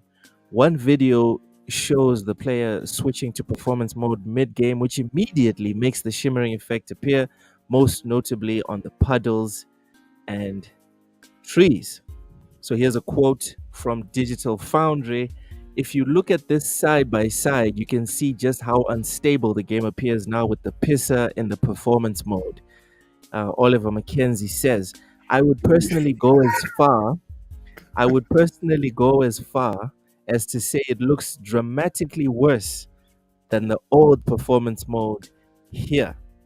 Mackenzie notes that Jedi Survivor had numerous patches before the release of the PS5 Pro, and that it had reached a point where its performance mode was not that offensive looking. It was basically not too bad. It was basically okay, especially from a normal viewing distance on a large television. Mackenzie then suggested that the issue is almost certainly down to the way the pisser upscales the image. Like other upscaling algorithms, pisser takes a game's existing rendered image and uses machine learning to attempt to fill in the missing details and present the game at a higher resolution. The issue with this is that if the rendered image has a low level of detail or something with an intricate, non-repeating pattern, which could confuse the AI upscaler, such as a road surface or foliage, the upscaled results could be different in each frame, resulting in the shimmering effect. Last quote we got here, it says, I am totally fine if a patch or fix for the extremely obvious pro issues is not ready or is perhaps weeks even away. I'm not unreasonable and expecting immediate fixes on a new console, but I think what is reasonable to be irked about is the total lack of communication from both Sony and Blooper Team regarding 1, acknowledgement of issues, 2, acknowledgement that said issues are being reviewed / addressed, and 3, if known, some form of ETA on addressing the issues, and 4, making it clear whether this game is currently PS5 Pro enhanced, as the tag says on the store. Fellas, discuss. It's like the Series S, but the other way. The Series S Pro. Oh man. I mean, this is, in my opinion, it's unfortunate just because this is not just a little bit more money. Like, it ain't like $50 more. It's $200 extra whole dollars. Yeah. And when you open up the package and you play it, like, I remember when I opened up my PS5 and played Miles Morales. And I played, I didn't even play Miles Morales first. I played Astrobot because it was already on the console. So I was downloading Miles Morales while I was playing Astrobot. And I was just like, man, this is great. And I'm sure you can still get that experience with the PS5 Pro, right? I mean, there's still plenty of other games that are great, but like, let's say you were waiting to play Silent Hill for the PlayStation 5 Pro, and then you get that. You wanted to get the whole marketing thing behind it, because you said this at the beginning of the article, Loke. The quality mode is still 30 FPS. Yep. And the performance mode is 60. The whole, sell of this console was, like 60 FPS. We see you. We're gonna make sure that you're running best. You're looking the best, right? So, Yep. So I find it weird that they claim to have had pro enhancements. Why even enhance this game if it's looking like that? Why not? Is it incapable of running what was previous on there prior? Why can't they get rid of this enhancement and maybe roll back to a previous update to where it can, play more stable? I mean, we like, I'm not sure if but I seen that similar things were happening with Alan Wake 2. right? And that's not even in what Loke is talking about right now. But I watched Digital Foundry break down Alan Wake 2, and they were saying the same thing about performance mode, about how it's on the screen right there. The performance mode on the Pro is less, you're getting less frame rates than you are on the original one. And sure, the quality may be there a little bit more detailed and whatnot, but the point of the Pro was to give you 60 FPS with a little bit better of an image, not to give you a much better image with a little bit more frames. And in this case, it's less frames. So it's so to me, it's just, I don't know. The PS5 Pro is just, to me, it's just not showing out like I thought it would. I thought like, and I understand like Bloober, what is it, EA, and Remedy, they're not Sony only companies. But one thing I will kind of pick on is Bloober, y'all were only responsible for the PC and the PlayStation port. You did not have the Xbox, and Nintendo was obviously nowhere near. Right? So, with that being said, and having something called a Pro enhancement, then why does this look like this? I know when I turned on my Xbox One X last generation, it was either an Xbox One X Enhance or nothing. You know what I mean?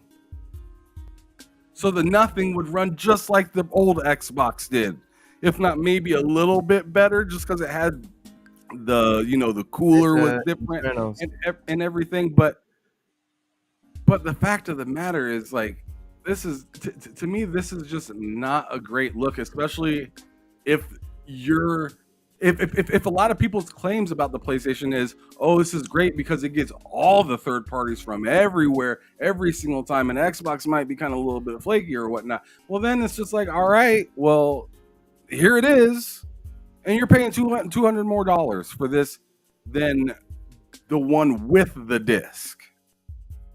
Without the disc, you're paying $300 more, and that's to say you don't want to get the disc drive.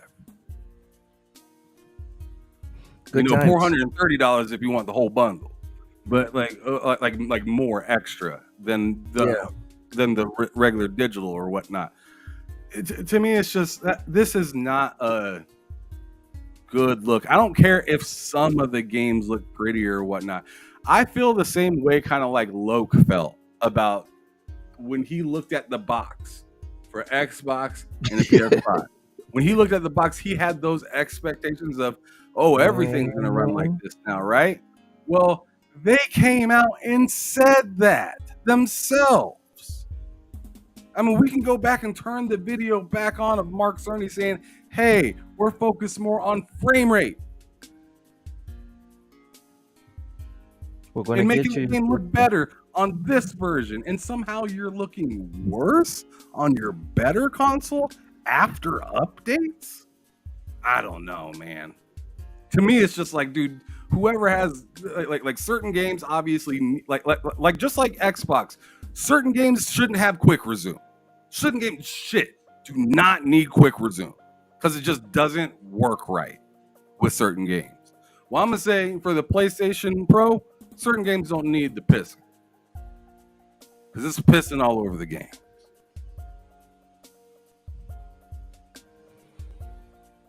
Yep. For me, like I'm not into like specs about stuff. I've never pretended to be into that niche. All I'm saying is that I'm looking at the screen right now, and it's looking like you are getting a net negative for your upgrade. Even iPhone gives you a slightly better product, and people shit on iPhone all the time. I never imagined a situation where you would have a worse experience after upgrading. That's just wild. That's just wild. Tai, thoughts? I think Ham asked a really good question on Twitter, which was, whose fault is this? Is it Sony's or is it the developers? And I initially said I lean towards more the developers.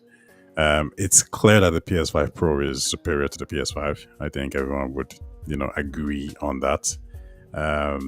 Now, the question then becomes, Sony gave these developers, hey, this is a PS5 Pro. It's more powerful. Utilize it to do what you got to do.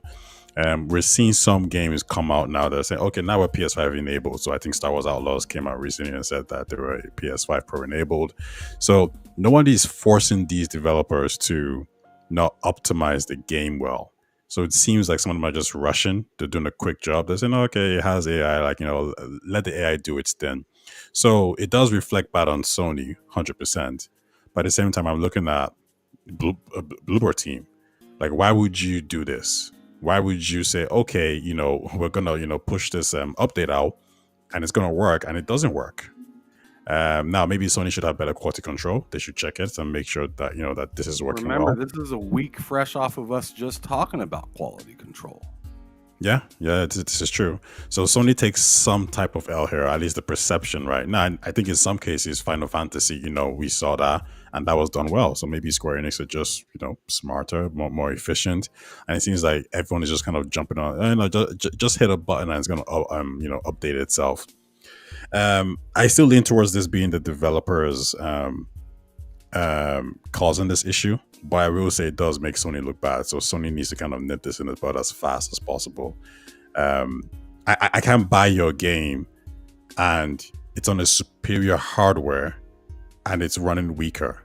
And I'm looking at Bluebird team for this as well. Same thing for Square Enix. Any even Metaphor. If I was to buy a Metaphor and Sega says, "Hey, we have upgraded this. It's not PS5 Pro enabled and it doesn't run well," I'm not really looking at Sony. I'm looking at Sega saying, "Well, why did you lie to me? Why did you tell me it was this when it clearly isn't?" So I still lean towards this being a developer issue, but obviously I accept that it does make PlayStation look bad. For sure, I agree.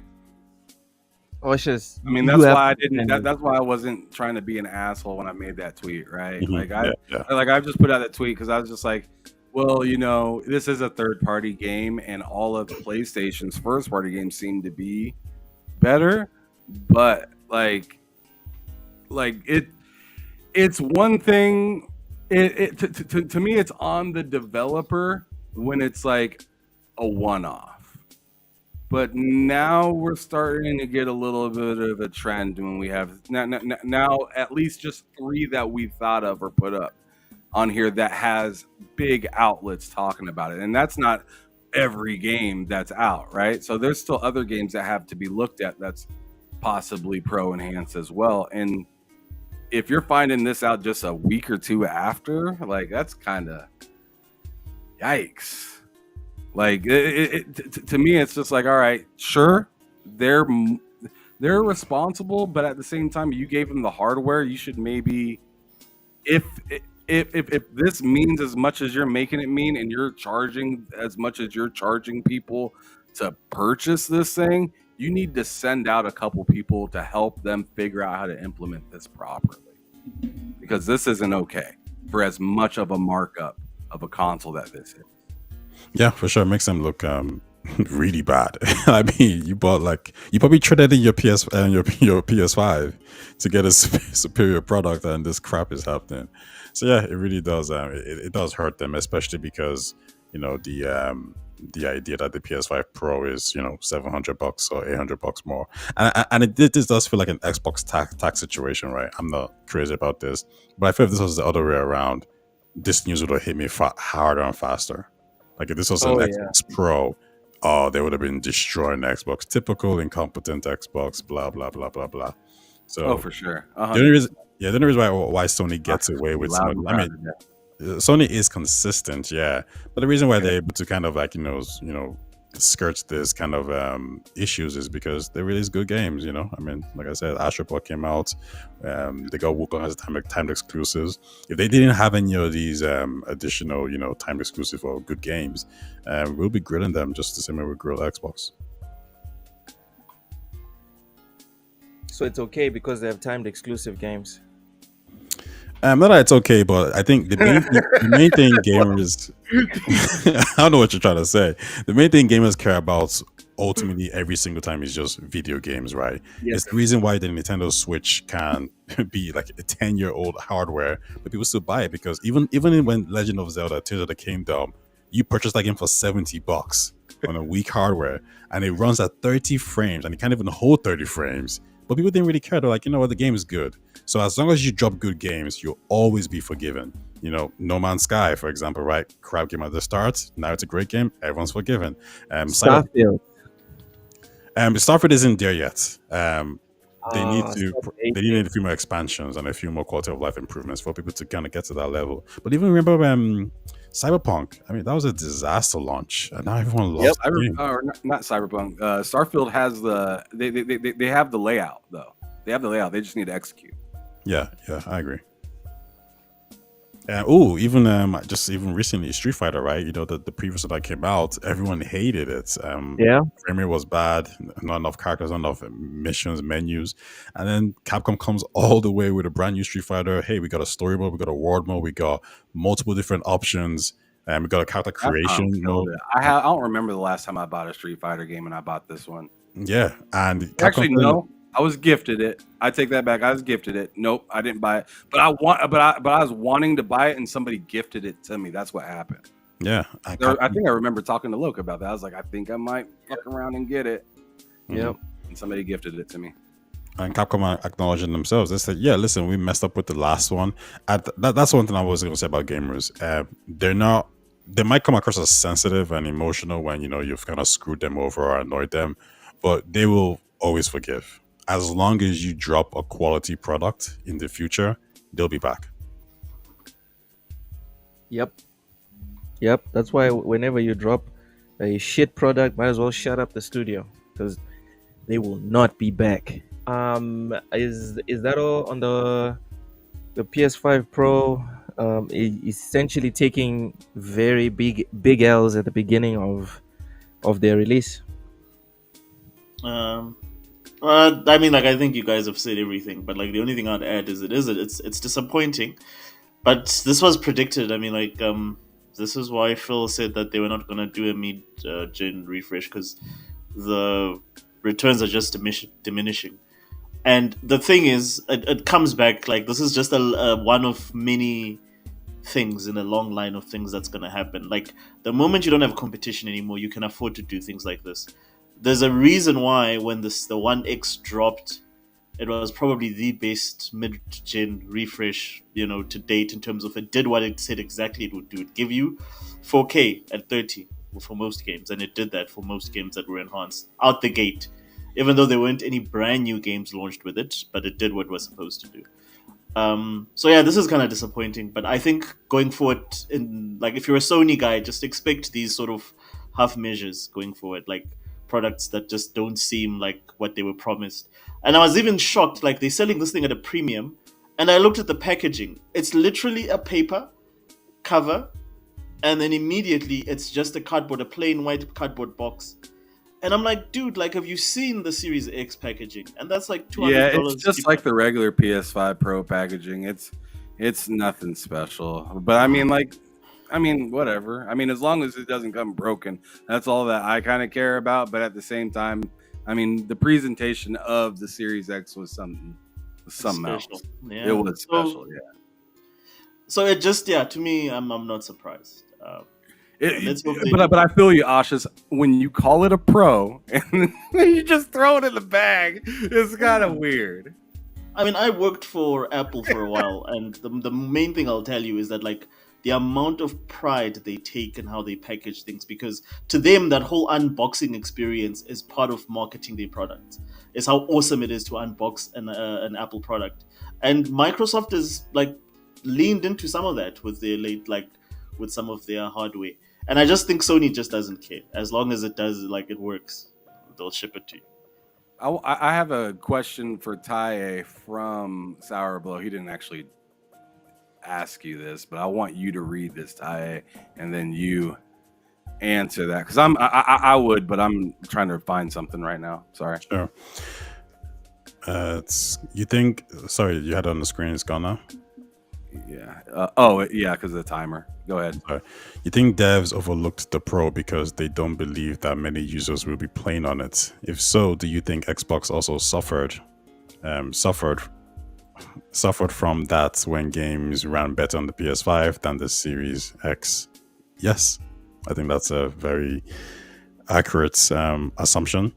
The only thing I would say there is, I don't think these devs. I know Sony, has made like a mandate, like, hey, it needs to be PS5 Pro compatible, but I don't believe it has to be. It has to use all the bells and whistles, right? You don't have to use the AI. You don't have to do all these things. You just need to make it compatible. It seems that what these devs are doing is they're trying to use some of the PS5 Pro's enhancements features, and they're not really optimizing it really well. Now that could be just laziness. That could just be the fact that they're just not that interested. Just like you said with the Xbox Series S situation. So yeah, I agree with you there. I would still say though that regardless, because it's still Sony and it's still PlayStation 5, and the fact that you're putting it out there, you should optimize it the best you can. People can understand the Series S a little bit more. It's mandatory. It is what it is. But with the PS5 Pro, you don't really have to use any of these features. Like, I think you can just give it a standard compatibility upgrade, and that's it. So that's my take on it. Gotcha. So the one thing I was gonna throw out was, Ashis was talking about how Phil said that they don't need the Pro. I found it interesting the way he said we don't need it, and I don't know. I read it to Loke earlier today, and he said, "What?" That was messy. He was taking shots, but don't forget, he said we don't need to do incremental hardware for our own benefit. Does a new device give you a unique experience on the screen some way? Years ago, the Xbox and 360 was significant in terms of graphics and performance, but it's harder today to show the benefits with the hardware alone. I mean, they learned the lesson the hard way. I mean, they made a superior console to the PS5, but to nothing. To know like it did nothing that the PS5 couldn't do. Like, I mean, the games are identical almost, with like a slight, Digital Foundry sort of like differences. Like, so they learned that the hard way. But even if you remember back in the day when they launched the Series X and S, the whole idea behind it was that we're giving you the high end and the mid or the entry level console up front, because we don't believe that like the components are going to get much cheaper, and we're not going to be able to reduce price enough for it to make sense. So Sony decided to go ahead with it, but I just feel that it was for the wrong reasons.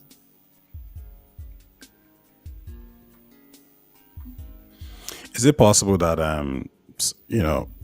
ever since last gen, it became a standard that, hey, we're going to get a mid-gen upgrade? So Sony was already working on this, and Microsoft it seemed like they were working on this too. And then at some point, Xbox put out and said, yeah, we don't want to do this anymore. And then for Sony, it was like, well, we've already done the research and development.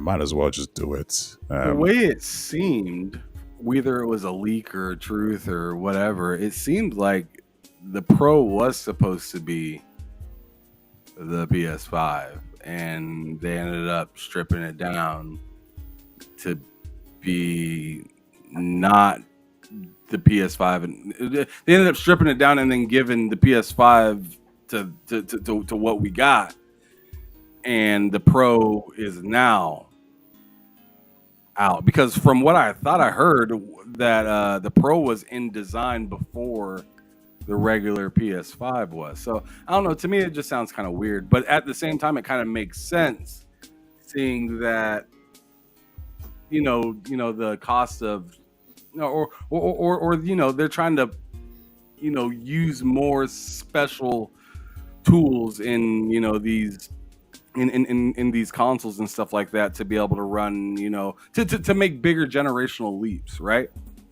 But I just don't know if it ended up working out and if they had to cut back and then make the PS5 what they made, because remember all the shortages that they had, right? And I'm wondering if they foreseen that and then cut down, or if they just wanted to make the Pro and wanted to just scale it down and make a regular version. I don't know which one that they chose, but to me it's kind of seeming a little weird. Oh my god, don't say weird, please. I was done with that word. Well, I said it. Oh my goodness. This guy. What you gonna do? I'm gonna vote that we move on from this subject because I'm done kicking on PlayStation for today. I don't think we're picking on. We're just that's our blow. Just asked the question. We just answered it the best way we could. They done fucked up. That's what happened, right? Now we're finding out that this console needs a whole lot of work right out the gate. You know, that's what we're finding out, and it's not a good look. It's a bad look. It's a terrible look, really. If you look at it, it's very bad. If I was a customer and this is what was happening after I'd shelled out either the full 800 or I'd traded in my old PS5, my base PS5 for the Pro, and then I got worse performance, I'd be very upset. I would be extremely upset. And like Ty said, as long as the third party exclusives keep rolling, no one's going to hold them accountable. That's pretty much where I'm at. That's pretty much where I'm at. All right. Okay. Anyone else want to add anything Move on this on. debacle of a mid-gen refresh? All right. Nothing. Expensive All one. right. All right. Oh, and also, I just want to say, Phil Spencer, that was messy. That was messy. I thought Phil Spencer was all for kumbaya and love, but that was messy. Um, as you guys can see on the screen, Lego Horizon Adventures recently launched, and those are the most recent Steam numbers. 225 in game. Um, before you guys go on, right, and set the table, I want to set the table. These are terrible numbers. Lego is not a Oh niche. no. Lego is not a niche Okay. product. Lego is super popular in general. These numbers should be way better. And even the discussion about, oh, it's a single player game, so this is fine. It's not fine because we've seen a whole bunch of single player games. I don't even have the time to be pointing out that were in the triple digit thousands, hundreds of thousands of players. So single player games cannot maintain hundreds of thousands, tens of thousands, even thousands. Single player games cannot maintain that. But you know what happens? Good and successful single player games, they hit those numbers on launch week. That's what they do. This one is at 200 players. Peak, I don't even think past 1,000. I'm gonna check as you guys chime in. But for me, just setting the table, this is abysmal. This is embarrassing. Tai, I want you to go first on this one. What are your thoughts on those numbers? Not great. However, I don't. A while ago, I used to have a problem with people using Steam as a metric to match a game's success, and I've kind of eased off that a little bit. I think Steam can be a good way, but the question I guess I would ask here is, where do we primarily expect this game to sell? I think this game is going to sell more on the Switch than Steam. I think it's going to sell more on PlayStation than Steam as well. So I think Steam is going to be a bad metric. Like, it's a very, I could be wrong. You guys can correct me. When I think of PC gamers, I think of a little bit more hardcore. I don't know if any. I don't know, for example, if my nieces or nephews would ever be using a Steam. I think they'll be using the Switch, PlayStation and Xboxes. So while it's not great, I don't know if it's really going to reflect the game's actual quantity of sales. Like I'm having a look right now at some of the. 600 peak. Jeez. Yeah, it's bad for sure. And I think it's not going to do great on on Switch and PlayStation either. It's just I think Steam is going to make it look a whole lot worse than what we probably expect. Like I'm looking at some Star Wars. I'm looking at, like, for example, Star Wars Skywars. Sorry, Lego Star Wars Skywalker Saga on Steam. And okay, that did 82,000. At its peak. Yeah. Oh Yeah. shit! Yeah. Yeah. Wow. So my Yikes. rebuttal, Ty, I would say Steam is like the harbinger. Steam is like Twitter when it comes to what the general sentiment is. Twitter does not represent the majority of people. Sorry, no, my bad. Twitter does not have the majority of people on it using it. But I would say that the sentiments that are held on Twitter are the sentiments held by most people. Hmm. Yeah. And So I go would on. use Sorry. Steam in that same way. The numbers on Steam do not represent everyone that's going to play or buy a specific game, but Steam is a harbinger of whether or not a game is going to be a banger on all the other platforms. Yeah, I'm gonna take what I said back because Yeah. I'm Yeah. seeing it now at 602, and even though I mean what I did say is true, it's gonna sell more on the Switch and PlayStation. I'm sure of that, but still, I have there's other games here that have done like 11,000, 2,000, Yeah. 2,500, So while these are not great Lego numbers, from what we expect, they're not 600. It's not 600. 600 is it's way off of all these other ones. So yeah, I take it back. This is trash. This is terrible. Yeah. Yeah. Pretty much. Pretty much. Oshes, thoughts on Lego Horizon Adventures abysmal Um, player count?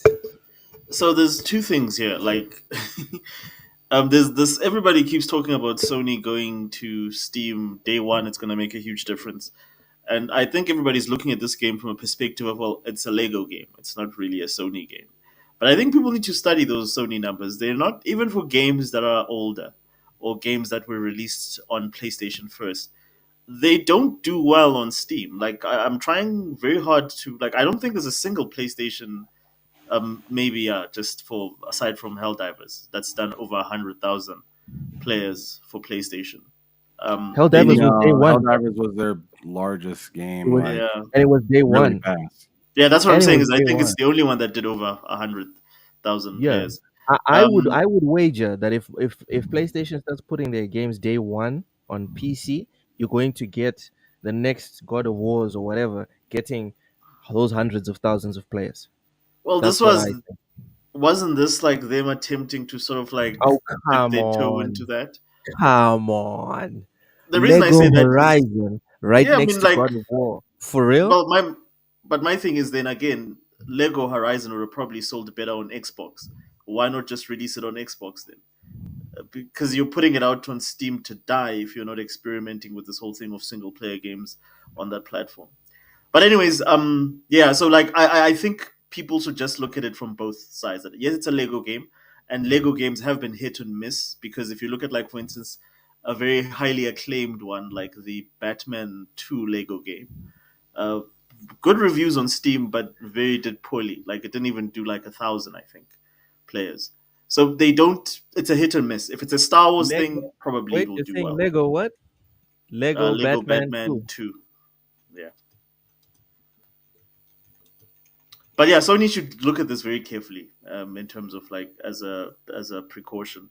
They should release a single player game, a smaller single player game, on Steam and see how well it does. If I was them, I would have launched Astrobot on Steam Oh my god. This was because this you've was got nothing to worse. lose. 500 all time. Yeah, Yo, that did pretty bad. yo, that is bad. Like Michael Jackson bad. Whew. Okay. Sorry, or just finish your point. 500. Finish your point. No, that was pretty much it. Is that like, if I was Sony, I would just put something else out there day one. Put something a little bit smaller. Put the next Richard and Clank day one, right? Because there are some franchises that they're very precious with, and I think them using Eloy, because Eloy is most like now the Sony mascot, because him and Hurst is in charge. I think them Oh using that no. character was like them sort of dipping their feet in there, and then didn't kind of work. So let's see what And they do. and this is a good point by Sour Blow. I would like to meet the people that are obsessed with Horizon. I also don't know I why. want to understand, why is this such a priority to Sony? Because it's the What do you guy. mean? What do you mean Horizon? Like, what do you mean priority The Horizon, franchise? yeah, the Horizon franchise. Like, I I think it's the don't understand. possibility.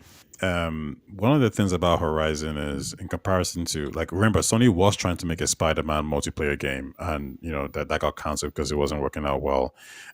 Could you make a multiplayer game for God of War? I don't know if you can. But what I will say is that, as much as I like Horizon and don't like it, it has the most potential from a expansion point of view, right? First of all, you got the TV series coming out, so it makes Yeah. sense to kind of make a childlike product like a Lego game. But when you think about Horizon's combat, it's quite similar to Monster Hunter. It really is, My and jazz. if you can turn a Horizon game into a monster hunting game where you're chasing down these huge dinosaurs, these all these creatures, there's a market there, especially if it's MMO. Like, I could see Sony thinking this is because, think about it, you already know Monster Hunter's franchise has no competition. It sells 30 million units, and you already have this recognizable IP in Horizon, where you're not chasing down regular monsters, you're chasing down robotic monsters, right? So that's interesting, that's unique, and the gameplay is pretty interesting as well. It's pretty good. So I can see why Sony wants to expand it. I think it's actually the easiest IP that they have to expand. Um, I would disagree. I which also IP would disagree. which IP would you think is Oh, but and by the easier? way, God of War And I has had hate to say multiplayer this. before. I hate to say this, and I'm saying it through gritted teeth. The Last of Us. I mean, they tried that with factions, and that blew up in their face. But So they Well, they didn't should make have factions. followed through. They should have followed through. Because look at Concord. The first factions worked. People Because bought that. if you're telling me they would have taken the gameplay from Last of Us Part Two and done exactly what was on factions on the first one, that was it. That was the game, and people were And gonna hop on. People were gonna play the shit out of it, and there was no unlikable. Well, there were unlikable characters, but clearly there was a much bigger fan base for The Last of Us than Concord. God of War Vengeance, if I'm not, yeah, I think it was Vengeance, had multiplayer, and it's yeah, just okay. that nobody. It was an interesting concept, and I think they could have really sort of like stretched it out. But I But I don't guess from think. a gameplay point of view, right? It's like, in terms of God of Okay. War's gameplay, The Last of Us gameplay, Horizon's gameplay, which gameplay do you think has the most Last of Us. potential? Last of Last of Us. Us. Yeah, I'd rather Um, play The Last of Us out of because all their franchises, the where like whole are we just hunting talking robots. about what? I think Go here's my ahead. thing with Last of Us, right? I think we've seen the multiplayer and it's interesting. I think Last of Us does have a lot of potential. However, the question you got to ask is, what are you really doing? Is it just team deathmatch? Is it just, are you playing a horde mode? It seems very formulaic. Like, it doesn't Wait, seem too special. what's your However, question? Sorry, which Tyler. which gameplay has the most potential for For what? expansion? But in what direction? What are we expanding to? So if Sony wanted to say, okay, fine, how can we expand this universe? Like, how can we make more from this IP? So, for example, Sony tried to do, they did factions, right? Multiplayer, that was okay. They tried to do, factions 2, which was, a kind of supposedly MMO like game with, live service features that didn't really work out too well. I think what Sony has with with Horizon is they have something that is very similar to a proven IP, which is Monster Hunter, and there's no competition at all. And if you can say, yeah, okay, you guys recognize these beasts from Monster Hunter, well, we're gonna give you a T-Rex to fight. That's robots that can shoot missiles. that is an attractive aesthetic to a lot of people. Now, forget about Aloy. You're gonna create your own character. He's gonna look badass, whatever you want to put on him, dreads, low cuts, big beard, and he's gonna be taking down a giant robot. That's a dinosaur climbing and hunting down these creatures. That is very attractive. I can see Last of Us somehow No, having some unique selling point that can you that don't can have to beat have that. a unique selling point for the modes. You just have to have a Yeah, good gameplay loop. All of and dude, again, what are we doing? What are we doing, dude? This is the problem. This is the We're trying to reinvent the wheel. You look around. Even the new Steam game. Is it a Steam game or sorry the new Valve game that is an online MMO shooter or something like that? Something in the ilk of Overwatch and even Concord or whatever. The one that launched simultaneously or close to Concord, it does not reinvent the wheel. It has the same modes, just has different characters, different weapons, etc., etc. And it killed. I don't know what the concurrent player count is because those are not my type of games. I don't even remember the name of that game. But I remember it had 200,000 concurrent players, and they didn't even advertise the game. They were sending it out like uh, secretly, and people were baying to play it. So let's chill on this. You need super innovative stuff for no, success.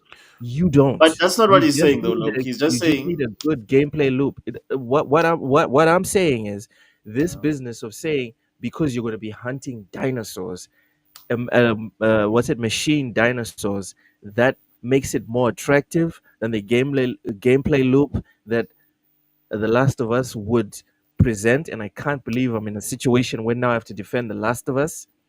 I but the thing, yeah. categorically disagree So like, because the boringness, hold on, let me finish. The boringness of Horizon, in my opinion, is not just down to Aloy.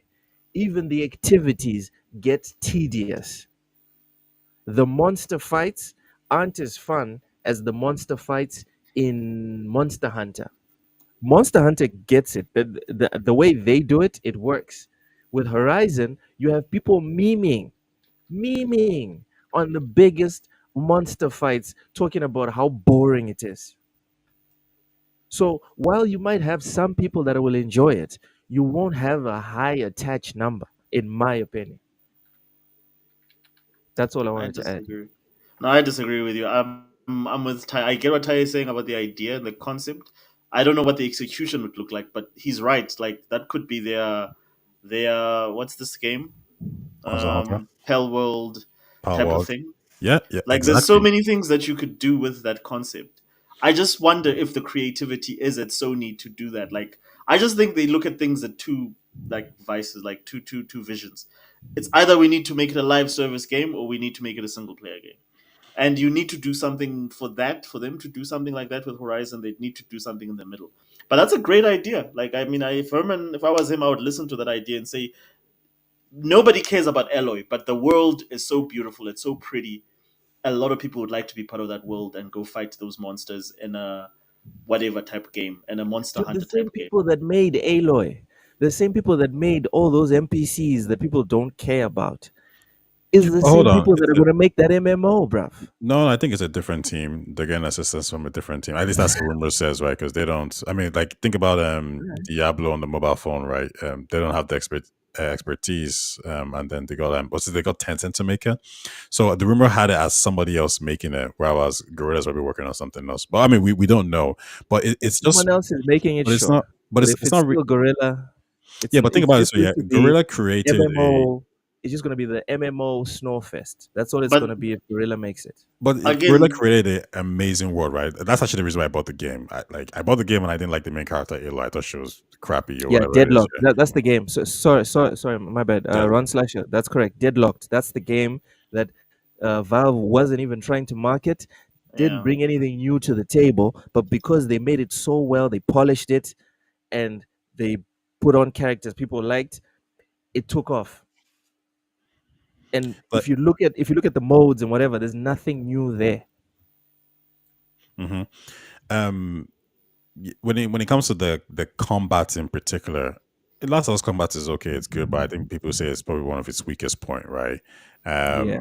And we've kind of, as Sony's already kind of tried that before with with Last of Us Factions. Yeah, it wasn't a a big open world like or MMO game or whatever you want to call it, but they've That was tried a it good move. and they tried it with Factions too, and that didn't work out too well. So it's not like they necessarily chose Horizon over over Last of Us. They did both of them. One of them work out. The other one could work out. I'm just saying that the potential for this one, to me, even though I would prefer the Last of Us Factions, is just superior. Because as soon as you say we're making a Monster Hunter like game that's going to be AAA, I can't think of any other game that has that much budget that's compete with Monster Hunter. And then you're already separating yourself from Monster Hunter because aesthetically you're completely different. And I think that's going to be a unique selling point. Like we talk about how Concord failed because the art was crap, right? So we know aesthetics is important. So if you tell me I could create a character and I could, dress him up, whatever I want, and I could go around, slaying down, robotic monsters, that is going to be an attractive thing to do, especially for maybe even the younger generation. They might think that's a very cool thing to do, Transformers, like whatever you want to Are call you it. saying I'm not hip? Are you saying I'm not So hip, and You're not hip enough, that's why I yeah, don't like it? That's why I don't so like Horizon, because I'm not hip. yeah, That's just saying, Ty. pretty much. This guy. And one last thing on Yeah. Horizon, just like another thing is, don't forget this opinion that we share is it's a very unpopular opinion. If you look at like how well Horizon does, I believe Forbidden West has already sold over 10 million. If you go and you look at like on Metacritic, it's got 88 from critics, 80 from user scores. So generally, people love this game. By all measures, this game does well. It's just us, we're in the minority of people who don't like Horizon, to tell you the truth. Oh, But and Eight for me, million. it always comes Horizon back to the story. Forbidden West sold 8 million units. That's huge. Yeah, no, yeah, I mean, listen, and I that's was just on PC. Sorry, that's just on PlayStation. I don't think that accounts for like PC. Yeah, listen, I go on the Reddit page for Horizon a lot, and they feel like victims. They kind of like, oh, we don't get as much love as the other PlayStation games. I'm like, bro, you sold the first game sold 20 million. Like that's more than Tomb Raider, that's more than Bayonetta, that's more than Final Fantasy, that's more than Street Fighter, that's more than Persona, that's more than Metaphor. Like, what more do you freaks want? 20 million sales, and you claiming Game of the victimhood? year. Yeah, Well, like even a though it doesn't. sequel every year. Yeah, like it has a very, very strong fan base. And Aloy is loved by some and she's hated by some other people. I just think growing that franchise is just gonna be insane. Like it just makes so much sense. I For sure. I kind of disagree. If I could play devil's advocate, Go ahead. um, I think the only thing Aloy kind of has going for her is, or I shouldn't say the only thing. There's two things that she has going on for her: graphical fidelity and Wait, sorry, when you say Aloy, do you mean Horizon or Aloy the yeah, character? I mean Horizon, yeah. Okay. Graphical fidelity and some people like the combat, and I don't know. I just I'll, don't I'll feel like I'll ask you this I. question then. Well, hold on. Let me finish Go real ahead, quick. go ahead. I only have like one other thing to say. Like I just feel like once a few other games catch up with them graphically, that they'll die. That it's gonna die fast because I just don't know. I don't know. I think that it'll have its crowd for sure of people just like there's people that like other games and whatnot. Stalker is coming back this Wednesday, and that's a high selling game out of nowhere, right?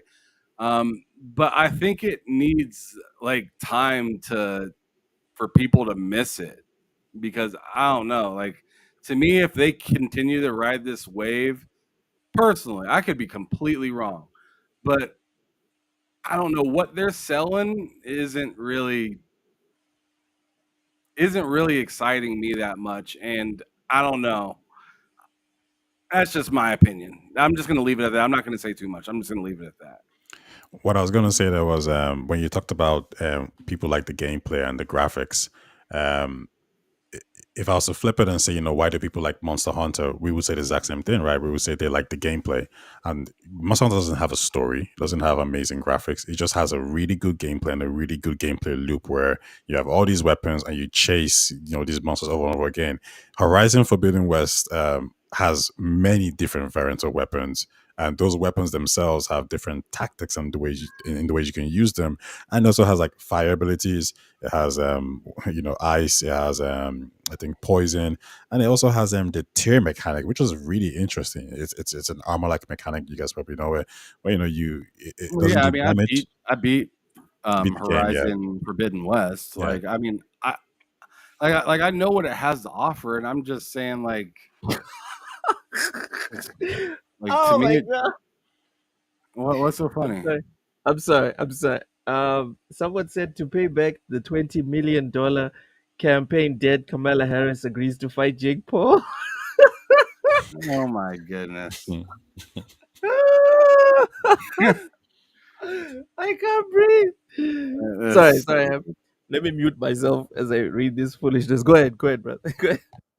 No, I don't know. It's just a personal feeling I have. I'm not even saying that I'm right. I just feel like betting too much on this game. I just don't feel like it has what God of War has for its future. Like, I feel like God of War could last as long as you want it. I feel like this is only until other games can catch up graphically, and then this game won't be interesting anymore to a lot of people. And plus, I don't know how you can carry on this story for as long. But I mean, I don't know. I'm not really so. I'm not super against the story as much as I am the gameplay loop. The gameplay loop for me is just. It's like, I don't know. It's very saltine cracker for me. Mm-hmm.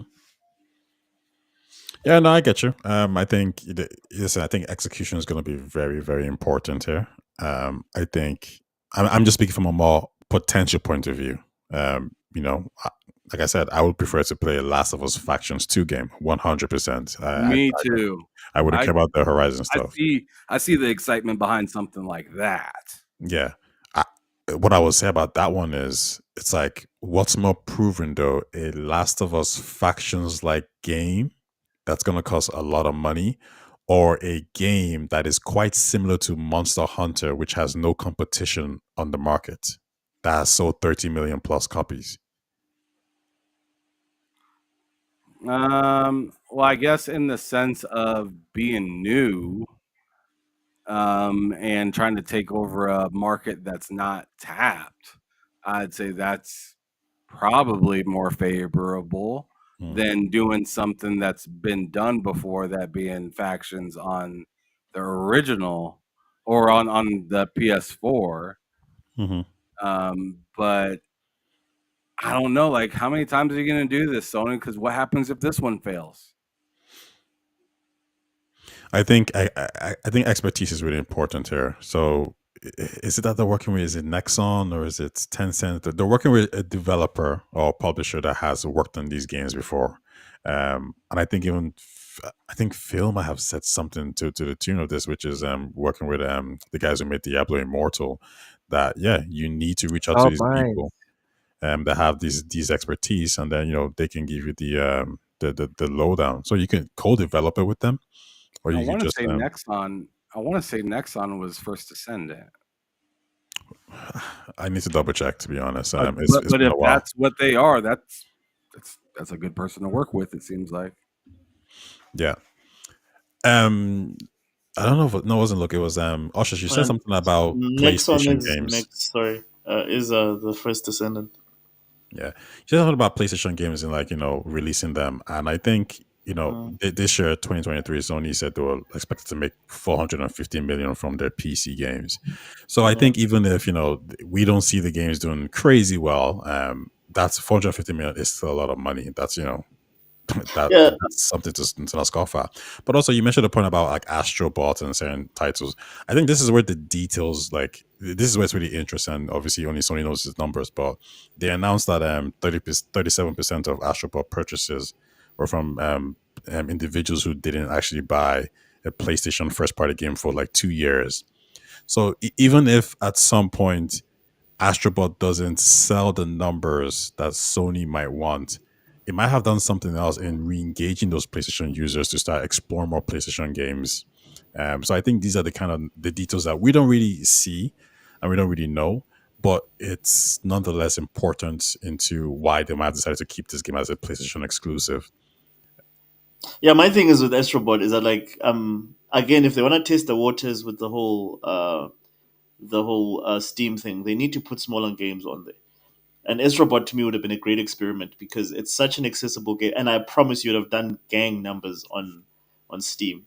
I agree. Because you can just use your PlayStation controller, or if you're a guy that owns a PC, you can just go buy. This is now incentive for you to get a DualSense and get the most out of your DualSense. And of course, with PC games, they already have gyro and they always used all those technologies, so you're not wasting money. So to me, I think that would have been a great sort of like first little feel of the water with the first more than this game here, more than this Horizon Adventures. Um, Yeah, true. I agree. Rest in boredom. That is what I will say about Horizon. Um, this I'm guy. It's the only game I play that I think about that actually infuriates me. I'm like, how? How could you have such a great premise and turn to shit? yep, yep. It's that beautiful person, whether male or female, that as soon as they open their mouths, nothing of substance comes out. It's Uh, just like, just shut up, please be quiet. What can you say that's good about it, actually? Like, what do you like about the It game? looks nice. Okay. That's all I've got for you. That's why I'm making that analogy. It looks fabulous. Hmm. The only thing But I can say is Eloy looks great with the PC mods. but that's not Aloy though. What are you talking about? Oh, sorry. It's definitely a 10 out of 10 experience worth every. I've watched a couple of playthroughs. I'm like, damn, these guys are out of control, man. Like, they're getting so good with these mods. Like, I'm thinking of buying Horizon on Steam. Is this one of the reasons why Nintendo refuses to put the games on PC? Because of mods. You're gonna have Peach looking somehow like, and they're not gonna, they're not gonna like that. You think it's that serious? Yeah, they love they protect the IP so much, and the idea that someone will have like Mario, like doing things with In a Peach gimp and suit. Luigi and stuff. Oh, In like a GIMP suit. Oh my god, not a GIMP Imagine suit. Mario in a gimp I suit. mean, like people literally do AI pictures of Mario with just him, like Yeah. chilling, and Nintendo's like, no copyright strike. That's our shit right there. Yeah. So yeah, I mean, So, Peach is like there, up there in terms of like searches on Rule 34 sites. Like, she's all right.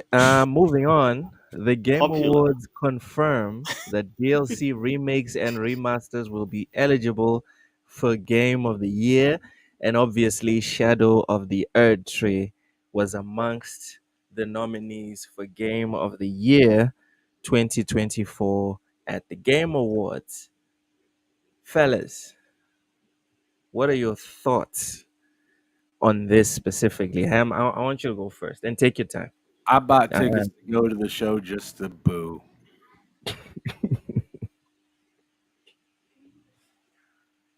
No, I mean I'll be there. That's not why I bought tickets, but I don't know, man. If Elden Ring wins, I'm at this point where I'm just like I want anything but them to win.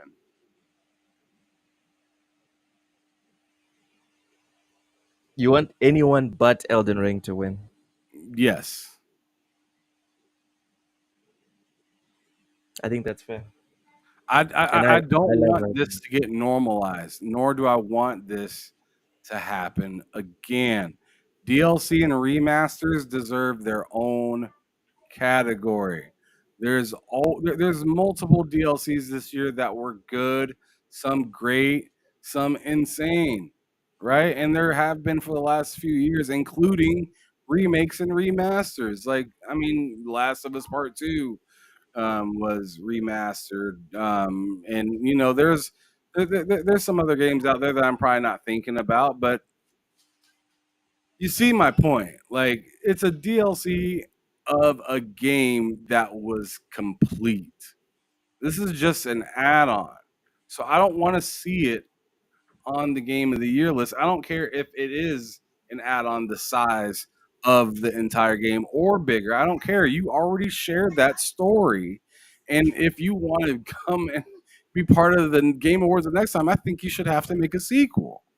I think that's what it should be, even if it does pull the old Madden player from last year or something like that.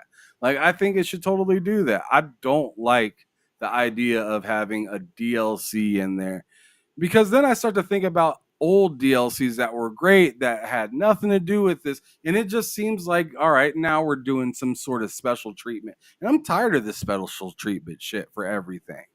There's always some sort of special treatment where, oh, this needs to this year this matters. It didn't matter last year, but we might change it next year in case it doesn't matter enough. And it's just like, dude, then all right, so nothing matters is what you're telling me. Nothing really matters because you're going to constantly change it. Yeah, like I said, I have no problem with you adding extra category, but like, there is no reason to have something. There's already a best continued game. There's already that. There's already that That's ongoing. award. That's ongoing. Best ongoing. Yes, there's already that. I mean, I understand it's cool to win Game of the Year, but to me, this screams for the future. Why make a new game? Why not just make DLC for games forever? You know what I'm saying? Like, to me, it's just like, why would Elden Ring want to make another one? Why not just make another DLC? Still the Game of the Year again. To me, I just think Game of the Year is set, to me, for sequels. Sequel as in a whole new game, not deleted scenes, not BS, not extra stuff, and new games or IP. Just so we can understand what dude, like, I don't understand how this is getting more spotlight as a DLC than what they did with Dragon's Dogma. Even though I understand, Loke, you don't exactly love that game. What I'm trying to say is I'd they rather brought Dragon's Dogma 1. If Dragon's Dogma was there instead of Elden Ring, that'd be better, in my opinion. And I love Elden Ring, and I hate Dragon's Dogma. Yeah, but Dragon's Dogma brought something that I had never really been able to enjoy in like something that I had never really seen in any other games. And I'm not sure, it might be in other games, it might not be.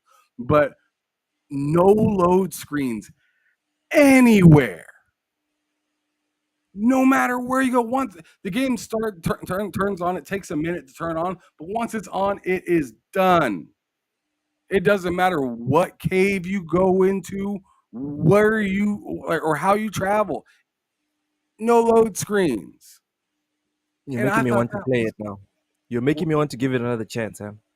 dude, dude, it's amazing that happens. And then all the different ways that you can, like that was cool.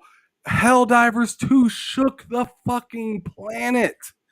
The developers couldn't keep on top of that game. And somehow that gets a beat by a DLC and Pal World.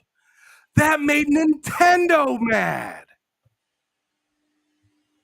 That's not better than a DLC? To me, it just sucks, man. Stellar Cheeks. People that Stellar Cheeks. Don't forget Stellar Cheeks. I'm even fine with Stellar Blade over this. Like, this to me, and that's why I said literally anybody, please win, but them, because I don't want to see.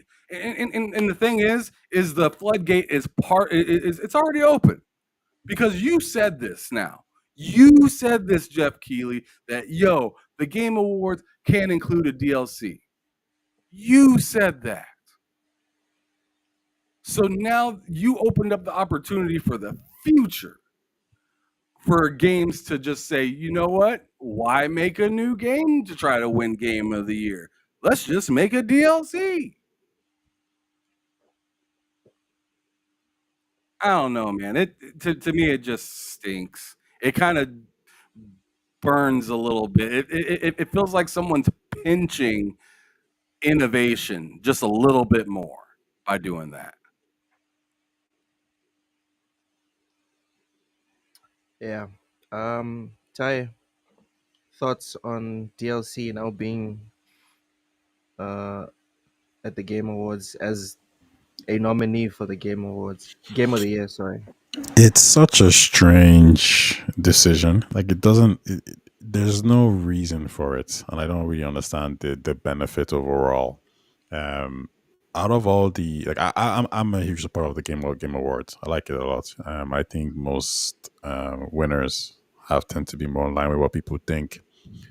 This one is weird, and I even found the nominees this year a little bit strange. Now I can't I say that agree. none of them don't necessarily deserve not to be there. Like there's no crazy one that's there, but I will say Belathro and Elder Ring. These two to me just seem like what is the reason for these being there? And I talk to people who play Belathro and they like it, but I mean, do you like it? I like look like Stellar Blade. That doesn't mean it's going to make a Game of the Year, right? So it just seems I quite strange. I don't think Stellar I Blade don't is know good why enough you to be used that Game of the Year. example. You knew you were going to get the smoke. When God damn it, Taye. You were No, on a no, no, no, roll. no. I agree with him. No, I agree with him. Oh, thank Stellar Blade God. is not. It's Oh, not I good. thought you triggered Like love. Oh I my love God. Stellar Blade, but the same way I love Football Manager. I'm not gonna sit here and say Football Manager should be the Game of the Year Mm, because I think Game of the Year should be something that is consensus amongst most people. Which is yeah. Okay, why fair. again the Game Awards, Jeff Keighley's Game Awards, lost me. They completely lost me when Hogwarts Legacy didn't show up. Mm, Like yeah. for me, I'm done. I'm done with that show. I Mm, heard that the Dice Game Awards are more objective and serious.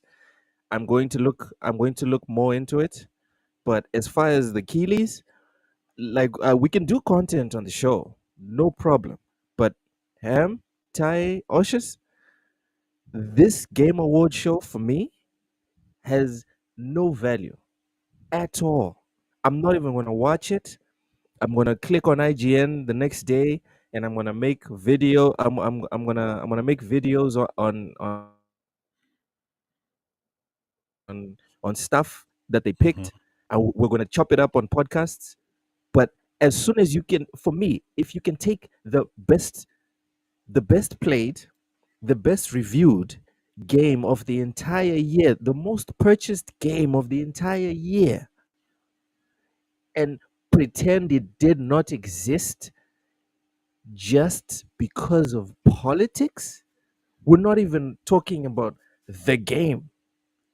We're talking about politics. I'm done. I'm done because you are not putting the first thing first. When we talk about the Game Awards, we don't care about, at least me personally, I don't care about the politics of the people making the game or Mm-hmm. profiting from the game. I care about, is the product good? Because if we care about the politics, about the people making the game, do you know what we're going to have to do, guys? We're going Be to have to consistent. not consider any game. Do you know why? Because I'm willing to bet both of my balls that there's no video game in existence that has every single person that has contributed to that game and that is going to profit from that game all the way up to their shareholders. There's no game in existence that doesn't have someone that you disagree with ideologically. That game does not exist and will never exist. So for me, if your showcase cares about people's politics, but you're not consistent about that, what's the point? of what you're doing. It's essentially you just pick who you like. That's what you do. You're not objective. You're not serious about what you're doing. It's just about Ham's my friend. Ham's gonna get a pass. Tai, I don't agree with your politics. I don't care how good your chops are. You don't come to my podcast. It's why people respect Joe Rogan, because Joe Rogan takes on all comers, left, right, center, Christian, Muslim, atheist, whatever you are. You have something to say, and and people want to hear from you. He'll listen to you. He'll give you a platform. The people that are not consistent about who gets opportunities and shots based off of quality and talent, these people get ignored and shunned.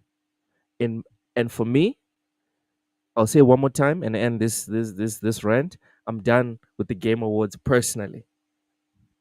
As a content creator, until someone usurps them and provides a better product that more people want to watch, the same way a lot of people are done with IGN, which I respect their choice.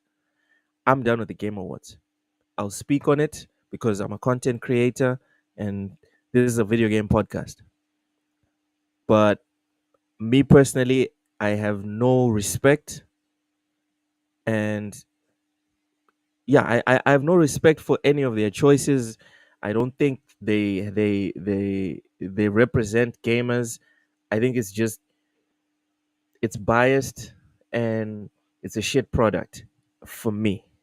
That's what I wanted to add. Um, Anyone Yeah. else want to add on the whole DLC, or maybe disagree with me if I'm I don't know if off I track? would say I disagree with you per se. I think you everyone has there's certain key things that people will kind of take more seriously than others. There's certain things I don't really mind too much. My the reason I'm a bit iffy about this choice is because obviously Balathro is there and Elden Ring is there, and obviously people pointed out that Cyberpunk didn't make it last year.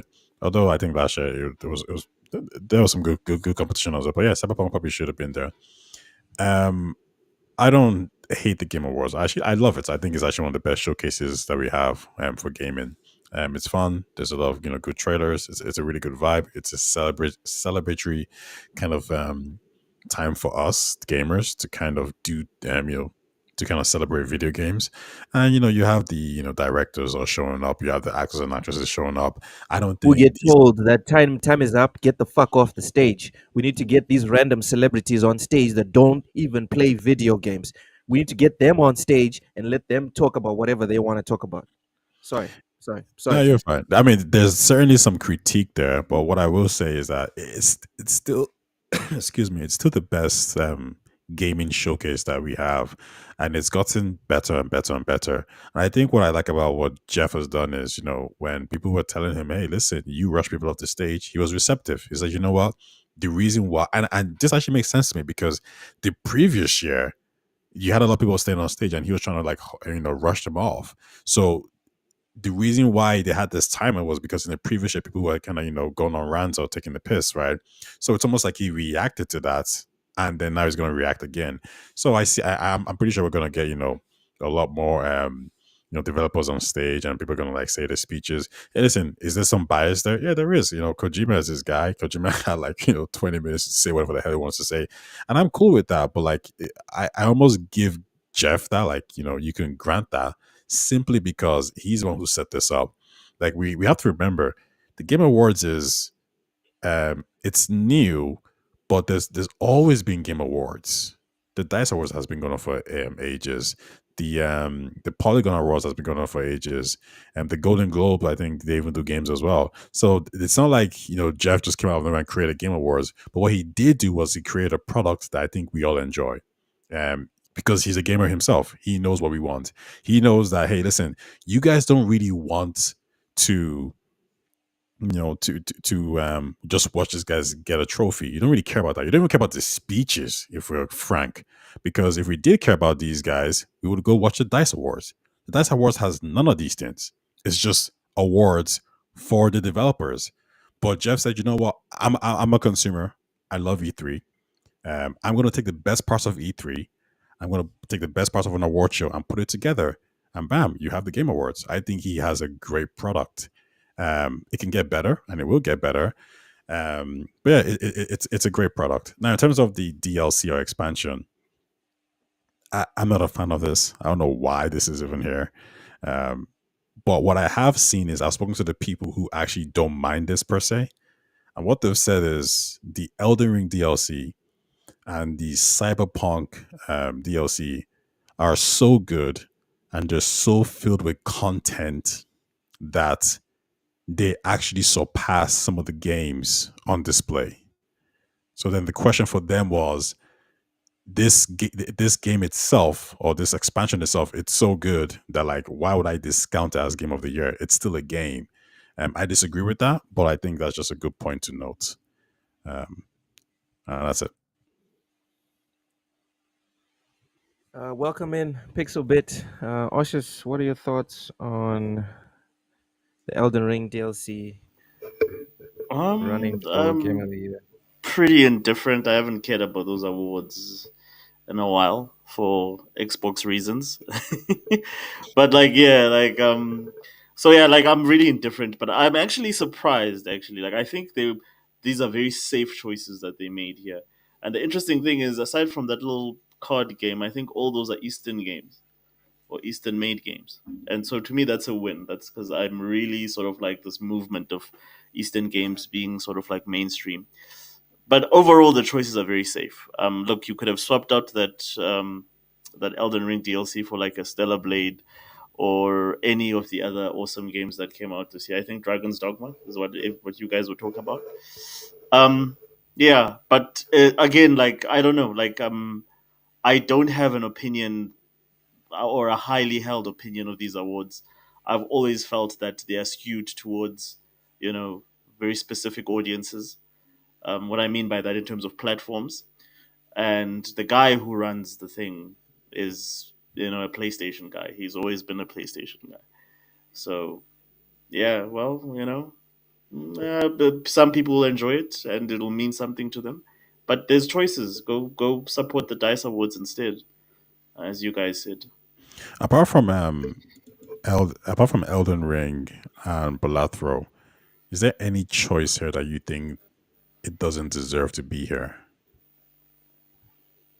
Um, Um, no, oh my God, this is Metaphor, gonna get me in trouble. I Black I Myth. Yeah, no, all of them I'm deserve to be there, I in don't my think opinion. Astro deserves to be there. Hmm. What is that? He says Oh, doesn't Balas Astro. Astrobot. Astrobot. I think Astrobot really deserves to be there, but yeah.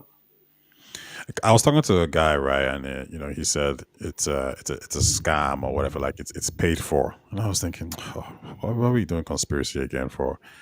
And I'm looking at the game, like I'm just like, shut up, like what are you talking about?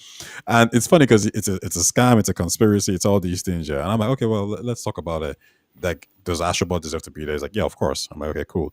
I'm like, okay, do you think the guy who made Balathro paid Jeff off? Is like, because that's just one guy, right? How does he have the money to pay Jeff off? So no, okay, so that makes sense. Okay, does Wukong deserve to be there? Yeah, it does. It's like, what about Elden Ring? No, he doesn't, like, he thinks Elden Ring shouldn't be there. But I'm like, do you really think From Software is paying Jeff Keighley to put their game up there? Like, seriously? And he says no, like they're too good for that. And so how about Square Enix Final Fantasy? He actually thinks that game deserves to be there. And I'm like, what are we talking about? Like, how is this how is this fraud in any way? I think every single game that's nominated, I can see why they're here. Like, I honestly I can. don't know, man. The I only don't know. one Like that's Space iffy is Balatro. Marine.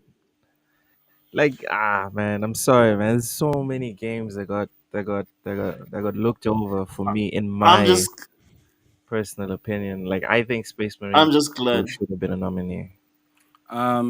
If I'm I just glad may, they left Veilguard out of the RPG because it's not really an RPG. Oh, They Vilga didn't lifted get it out of the RPG. RPG. Oh, okay. No, it didn't. They put it under some what accessibility something something. That's the only thing it got Some nominated for. diversity and stuff, right?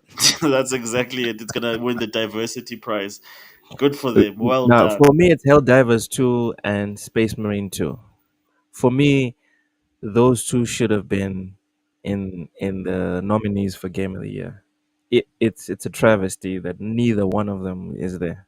Hmm. That's wild. Yeah. To me, that's crazy. Yeah, if I may, real quick. Astrobot, I think it deserves to be there, but what kind of gets me a little bit,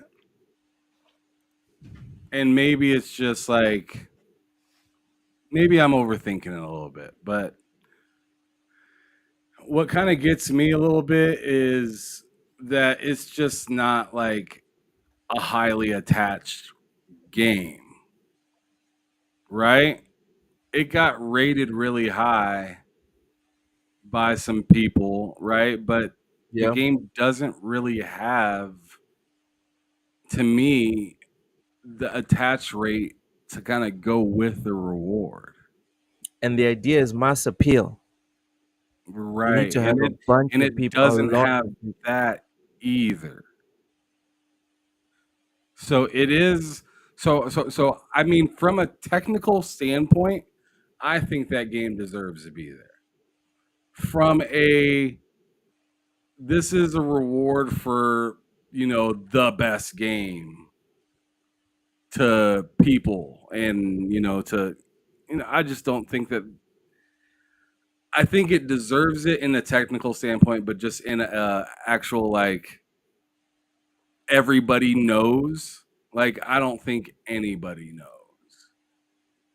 really. Like, yeah, like I feel like with Elden Ring, you could just go to a random mall and just ask somebody about Elden Ring, and you'll pick up people. Maybe not every single person, right? But you'll pick up quite a bit of people that know that game.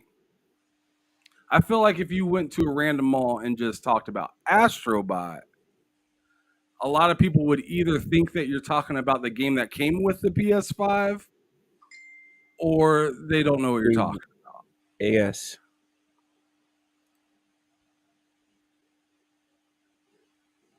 Simple.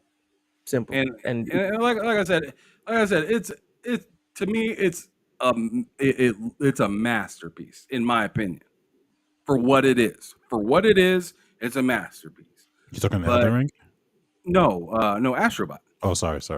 No, for Astrobot, for what it was made to do and Mhm. what it does, I think it's a masterpiece. But as for mass appeal and game of the year, I'm just like, I just don't know. Like, I don't know a whole lot of people other than the hardcore gamers that I know that even really heard of that game.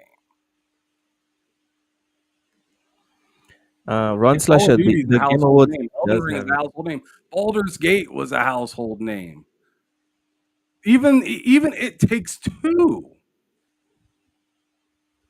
Space But Marine Astrobot, 2, I just don't. I just don't see Helldivers, that. Pal World. You have to move the needle. You have to move the needle. You have to do something seismic that people look back and they're like, yeah, this game owned the month of January. Do you know what I mean? Like Yeah, and, everyone, and and see, like, Astrobot didn't even own its month. it didn't own its freaking week. Didn't it come out the same time as Black Myth or something like that? I think you guys probably should maybe somewhat clarify what are the what factors do you consider into being nominated, right? When I see a game like Black Myth explode, when I see a game like Pal World and Helldivers explode, that's what I'm talking about. I That's want what I mean. domination. Either I love it or not. That's like something that I can sit on my high horse and everybody would just be like, "Fuck that dude." They would like they wouldn't even engage with me. I don't feel like the same can be said about Astrobot. I didn't play Pal I don't World. feel like I don't feel like people would fight for Astrobot like they would for Black Myth Wukong. I think I see it a little bit like different, right? So when I'm looking at who gets the Game of the Year award, I think there's some factors that's important, and I think sales plays a minor role. I think making a culture shift. I think doing things very very different, and I think also that like the story is important, right? So if it's Baldur's Gate, for example, even though it's a good game, the idea that like Lyrian came out of nowhere and just this game just took everyone by storm, that's gonna attract attention, or even the fact that it's a CRPG game, the fact that it's that different. So when I look at Balathro, I'm thinking indie game made by one guy that has a 90 Metacritic and is doing well on mobile phones. That sold 2 million on Steam. Most people I know who have played this game are not really into card games or tactic games, but they play it and they're like, "Yo, this game is addictive. This game is really good." It's not a game that's like Genshin Impact. It's not one of these like Pokemon games, but it's a game that's a fully fledged game that is good enough that the owner put in his will that you cannot use this game for poker. So like when he passes away, no casino can take his game and use it. Like the game is that good. So I think there's that story of like new guy, one developer making a game, 2 million sold, small indie game, perfect. I get that story, so I can see why it's there. I'm looking at Astrobots again. This is a Japan studio that was more or less closed down by Sony. Bro, Um, best indie game. Make it the best indie game. Make it the best small game. no, Make no, it I, the I best I agree. double A game, whatever. But if you want legitimacy and you're saying this is the Super Bowl of video game awards, then, bro, no participation trophies. I'm sorry. We're talking about the best of the best, the biggest of the biggest, the fastest of the fastest, and that is it. You But want to get emotional. You want to get sobby. You want to talk about a nice, a small team in Mozambique that created this one very nice, impactful game that 2 million people bought. Awesome. Find them a nice little corner to the side. The motherfucking game of the year. No participation trophies. No, sir. while I get No. that, I think the point really was that I think these are all factors that kind of puts people into the Game of the Year contender. For example, you were mentioning Power World, and Power World is I don't think it's a fully released game. It's still in preview mode, right?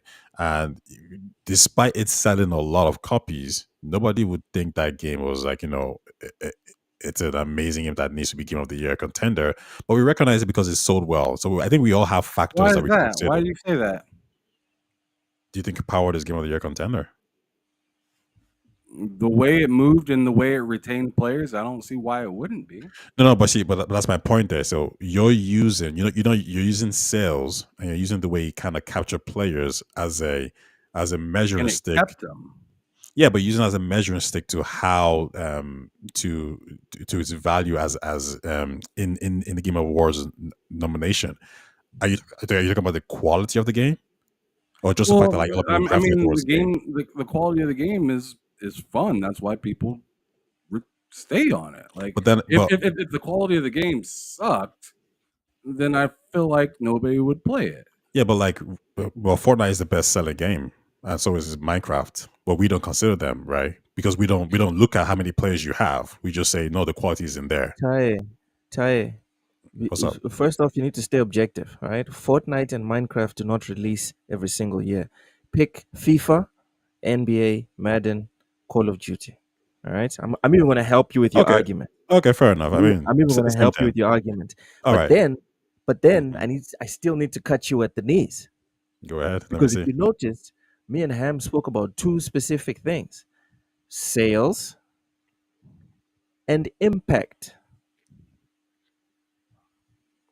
Yes, I'm not disagreeing with your Because you can have sales for FIFA, but no one cares. What happens with FIFA is the same 20 million people that buy FIFA and keep it pushing. Nothing changes in the world of gaming, right? The reason Elden Ring was special is because you had random mofos that had never touched a Souls game because they had seen what Souls games were and they were like, no, thank you, right? And random people were like, let me give this a go. They tasted it, and then it was that Shaquille O'Neal meme of, "Ooh, I like this," and people fell in love with it, and everyone loved it. So when you make a game like Forza Horizon, right, where someone like Cozy that doesn't even like racing games fell in love with a racing game, now you're talking about a game that you can say this deserves game of the year. Now you're cooking. Now you have something special. Now if you're just making something that's, just trudging along, like, oh, this is decent, this is alright, you know, another Call of Duty game sold like gangbusters, but it's just another Call of Duty game. Like, for example, Oshus, let me use the campaign as an example. The next Call of Duty game to have a campaign that can drag people like Cult Classic Cage away from multiplayer. And then you see a whole bunch of people that just play multiplayer or people that don't even play Call of Duty jumping onto that campaign. I think it would be a travesty to at least not nominate that game. And that's where Or let me throw this. Let me throw this in the ring. Helldivers and Black Myth Wukong attributed to millions of console sales.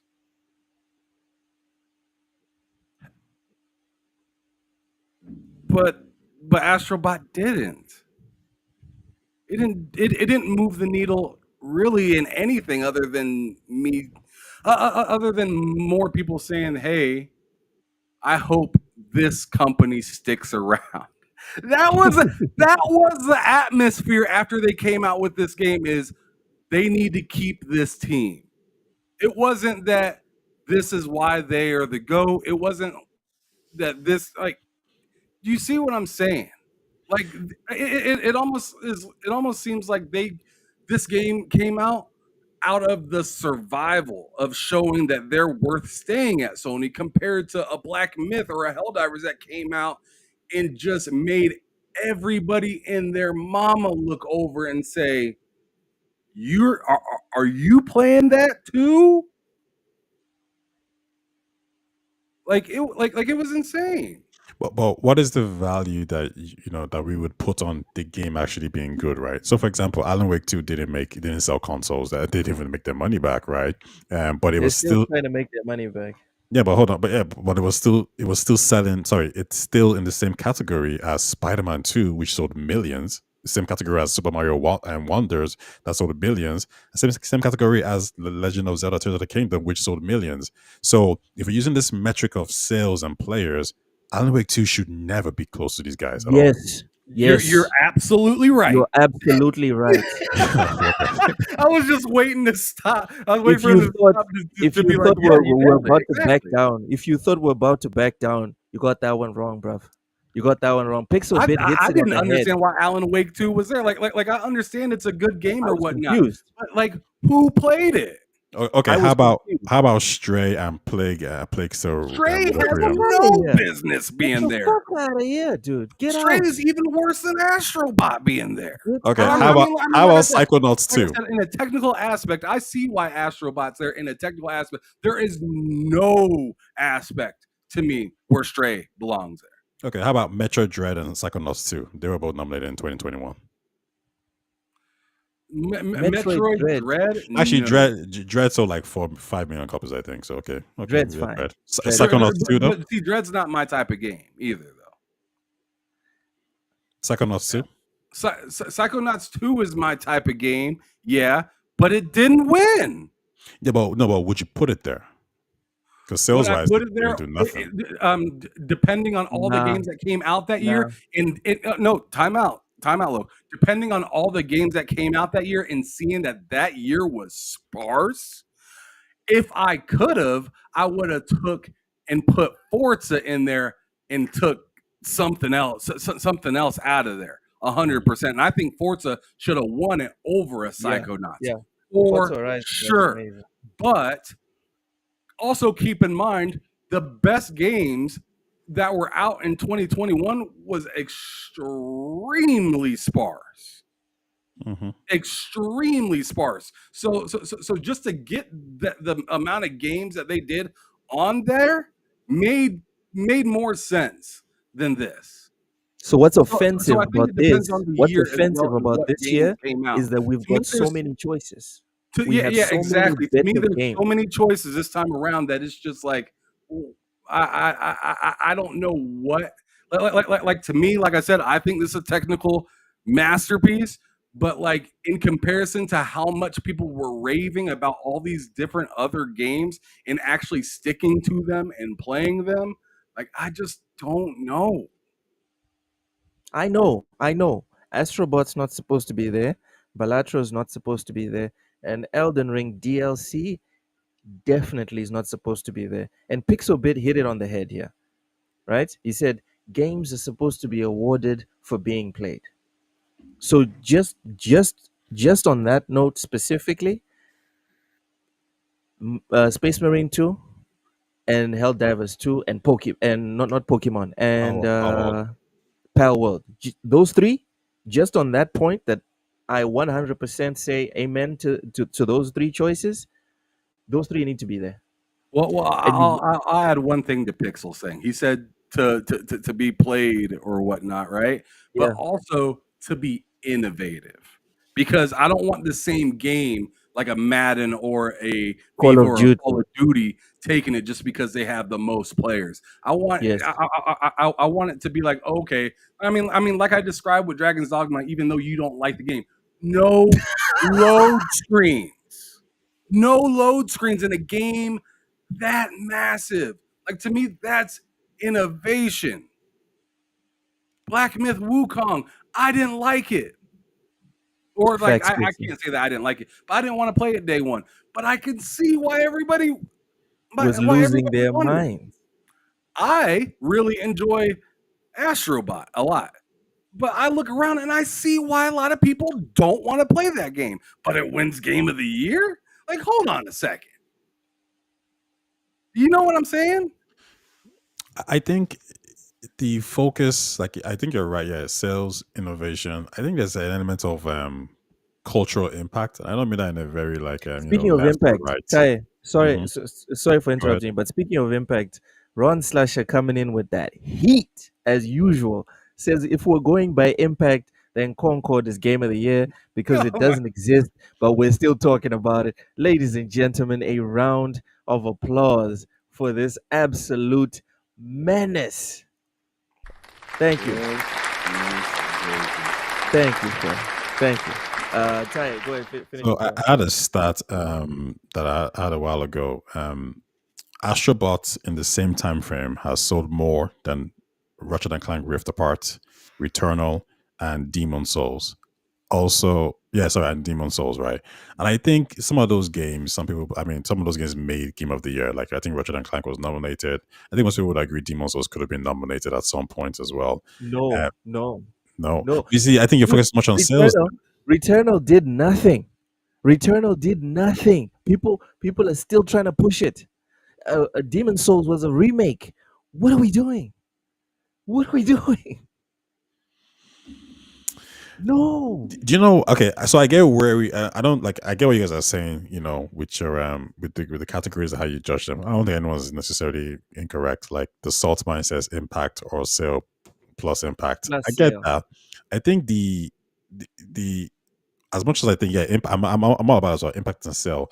I just think there needs to be a little bit more. I think the story can even actually apply, and I think if you drop at the right time from a culture perspective, you might do something. So let me give you an example, right? If the reason why Astrobot, was able to kind of garner so much attention was there was really nothing else like it out there. I mean, apart from Mario, right? That doesn't mean it's better than Mario, but because there was nothing else like it, it kind of There's captured the nothing else out imagination. like it out there on PlayStation.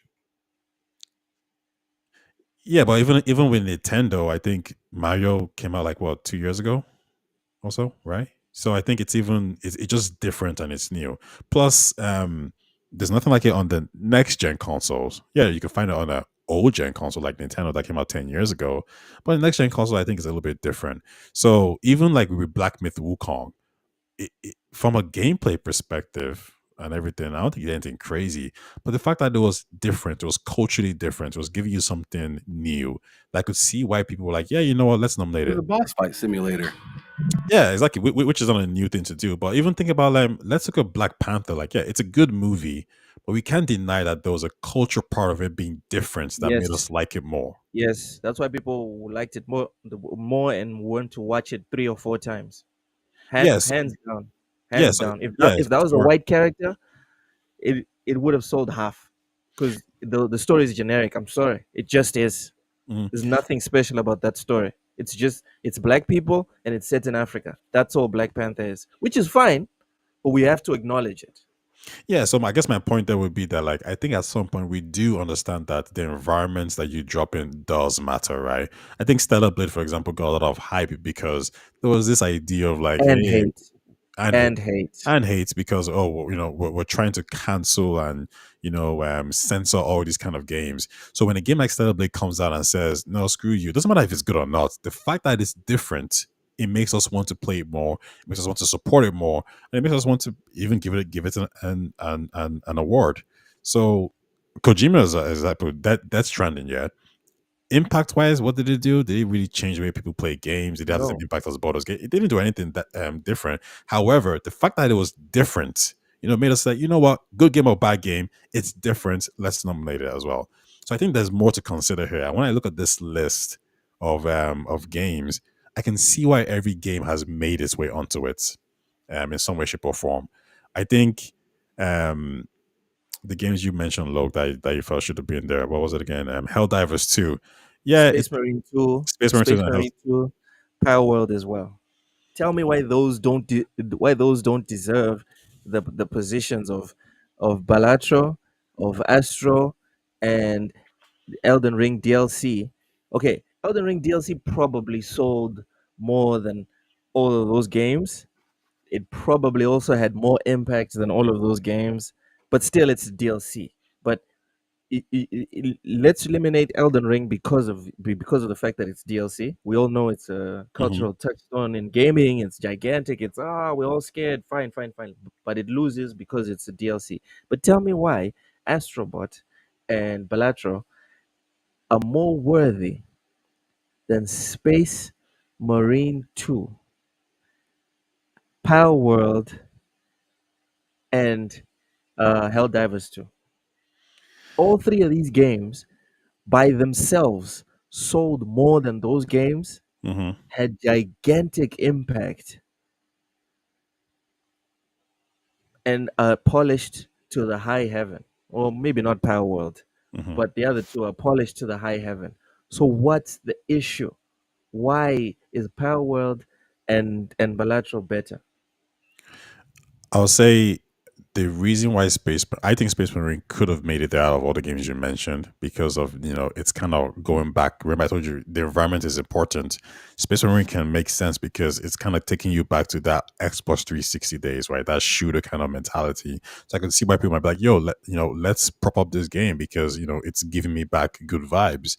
However, um, and this is subjective. I have some friends who've played Space Marine, and I think even just watching reviews, reading reviews, no one said this is game of the year. They said this is a really good game, but no one was really saying this is game of the year, right?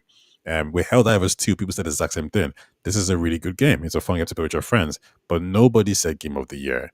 However, with Wukong, I heard that. With Final Fantasy, I heard that. With Astrobot, I heard that. With Metaphor, I heard that. With Bolathro, I didn't hear it as much, but I heard people love the game. So I think the games you've mentioned, the problem is they're really good games and they manage to capture an But audience of people people didn't who would ship it. And ship it. this is my problem. This is my problem with the Game Awards. There's no objective performance equals rewards. It's all about who how do you feel about X? How do you feel about Y? I have a problem It's when definitely its people biggest problem. assign awards, whether it's professional or sports or whatever. I have a problem with people assigning any awards to feelings and vibe.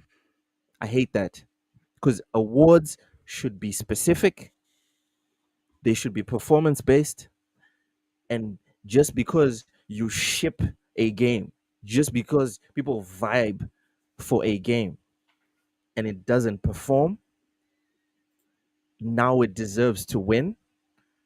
That is the root of poison like DEI. That right there.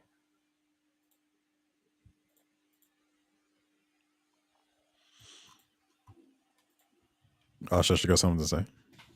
I have no dog in this fight, eh? Like I've written off these awards like a long time ago. So to me, it's all arbitrary. But to just add to the conversation, I would say I agree with Loke. These sort of awards, because, and again, I'll steal from David Jaffe. They need to be game centric. These things are still based on around the concept of like a Hollywood award show, like the Oscars or MTV Awards. Somewhere in between those things is what this is supposed to be. And I really think that like we need to get to a point where like we consider all those things. We consider sales, we consider cultural impact, we consider awards in terms of like how well was the game received by both not just reviewers, professional reviewers, but also audiences. I think look at all the factors that make a game relevant within the gaming space, and then use those metrics as how you get to your game of the year. Call it? How you nominate your games, but it has to be based around gaming, not around some arbitrary idea of what some outdated, version of award show was, which is what it is now. It's just a legacy of that time, that MTV time, that VH1 time. Yeah, that's all I think. But in terms of like the validity, I think both of you have good points in terms of like what constitute this. But until there's a metric, it's just gonna be opinions. A specific and public metric. I will and that's why I want to look into the DICE awards.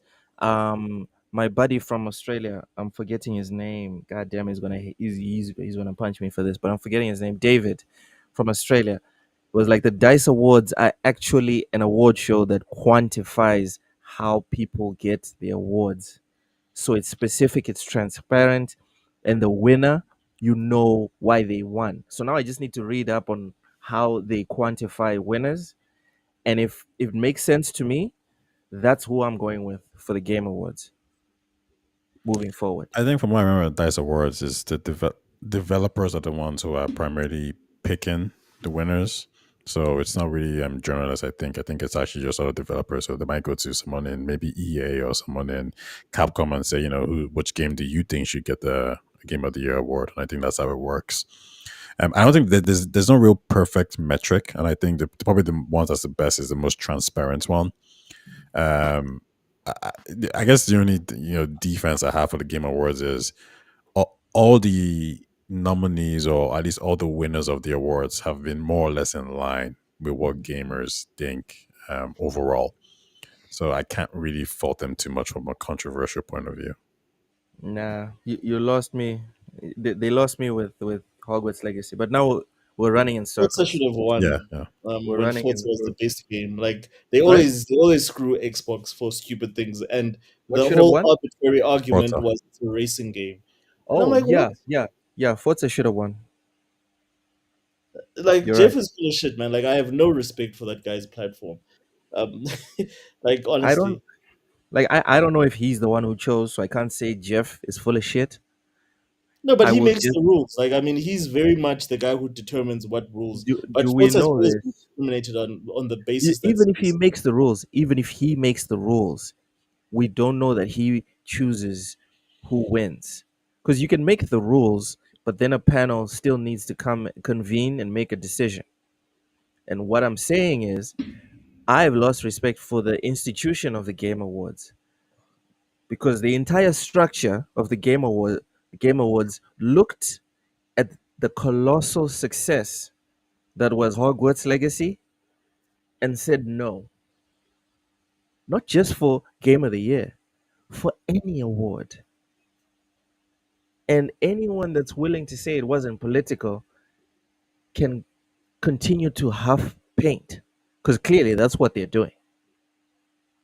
I And agree. for me, and for me, if we're talking about awarding video games, we shouldn't care about the politics. And if we care about the politics, for one, I hope you all care for the politics over all of them. But you don't, because everyone has conflicting politics. There's Black Myth Wukong, a very clear example of a developer that does not align politically with what is considered to be the PC alignment right now. But they get their game nominated. So now people have to come up with conspiracy theories like, okay, why does Black Myth Wukong get the pass but Hogwarts Legacy doesn't? Is it maybe because Black Myth Wukong is Asian? They don't come from a Western developer, and only Western developers are the ones who are put in a position where they're not allowed to have wrong think. Is that what we're doing? But we don't have a response. Why? Because your institution has chosen not to be transparent. So all we can do is speculate. Because what we're not going to do is shut up and consume product and get ready for next product. We're not about to do that.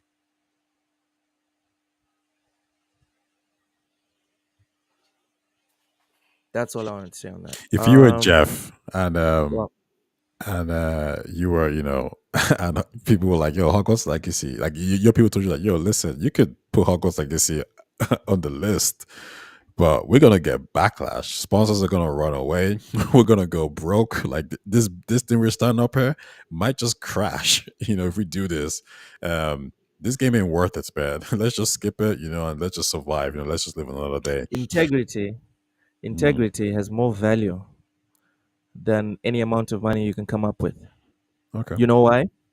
why? Because I'm not the only crazy guy that saw what happened in 2023 and was like, what the fuck? Because Ham's here. Ham and Matt and Cozy, they've been trolling me for years. The same way I've been defending IGN at the hilt. I've always defended the Game Awards. I've always said this is it, this is the best, this is a Super Bowl. I've always been super excited for it because I assigned a level of legitimacy to the Game Awards. As soon as you break that mirror, even if you try to put it back together, the cracks still show. And I'm telling you, Tai, just as every empire has risen and fallen, many award shows have risen and fallen. Maybe. I think they're in a good spot. I think, you know, they're doing good numbers, and I You think the can decision. do good today. You can do good today. It's fine. Just keep making decisions like what you're doing now, Mhm. and then you will lose people. You will erode, and people will leave. Dude, people are willing to leave consoles. People are willing to leave entire consoles because they've lost faith. You think people are scared to leave a fucking award show? You Are see you this look? serious? Well, would pathetic. Pathetic. You see, these are the doors that they're opening at the Game Awards. Next people are going to start bringing up the DLC for what was it? Witcher 3. Did Mass Effect 3 have a Toss out a quick DLC? remaster real quick and get an award for it. Come on. Imagine Yeah, that. that's all they need to do. Quick remaster, and I'm gonna buy the shit out of it.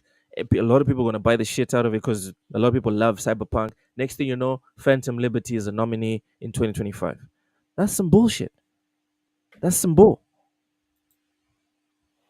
So yeah, Tai, they might be in a good position, but all they need to do is keep doing what they're doing. No one ever thought that the Supreme Court in the U.S. would be Republican. No one ever thought that Trump would win the first time. No one imagined he'd win for the second time. Just because you're on top today tomorrow is not guaranteed. All right, go and talk to Sega. They'll tell you. Shit, Xbox, Nintendo will tell you that. yeah, Nintendo, Xbox with their 360, they was filling themselves. PS2, remember PS2? They were filling themselves in. Then they told us to get three, 4 jobs, get a third mortgage or whatever to get the PS3. They piped the fuck down for the PS4. So believe me, either he straightens out his house or the ship will come tumbling down. No one is untouchable.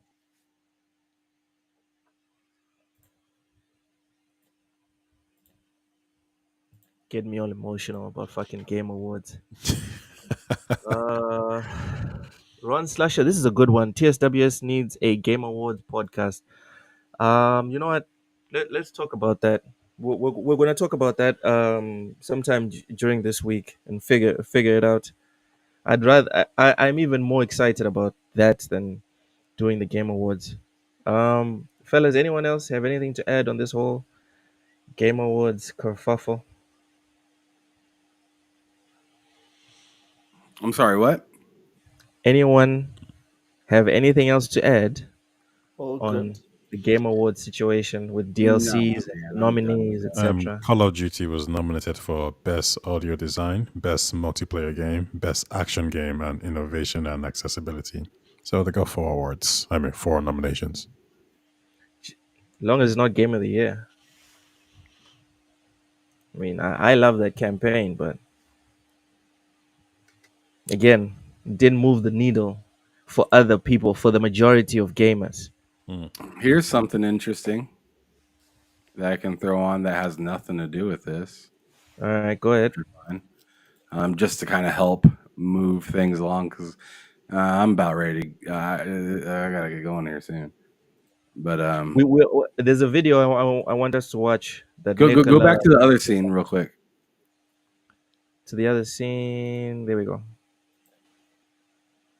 So this was kind of some news that just broke a little bit ago.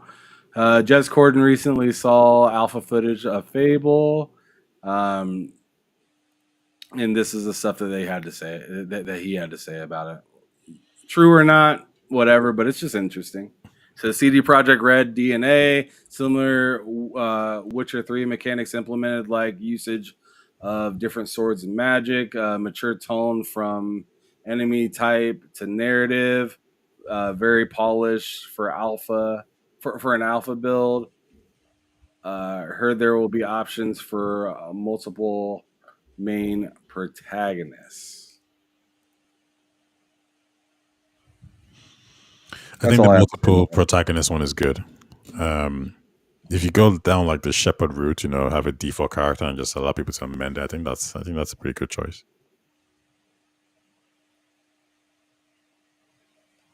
That's it, look. I try not to get too excited about these things. Oh, I'm not too excited. I'm just throwing out what I heard or what I see. Yeah. It's interesting. It's interesting. But I'm not excited at all. Oshis, what are your thoughts on this breaking news? Look, to me, it's gonna come down to, does it have the spirit of the original 2 Fable games, at least? With the humor, the balance between humor, RPG, and choice mechanics, where your choices actually play out to some degree throughout the game. You can see that, oh, I made this choice, as a result I ended up here versus there. Yeah, so let's see what happens. Look, I really want to see what these guys are gonna do with it. The Forza guys, they deserve a game that's gonna be nominated for Game of the Year, since they only make racing games and they'll never be nominated. I think when you said that it needs to kind of hold the same tone as the previous Fable games, as much as I think that's important, I don't know if it is as important. I feel like excuse me, I feel like Fable's gonna attract I think that Microsoft's looking to attract a lot of new users with this game.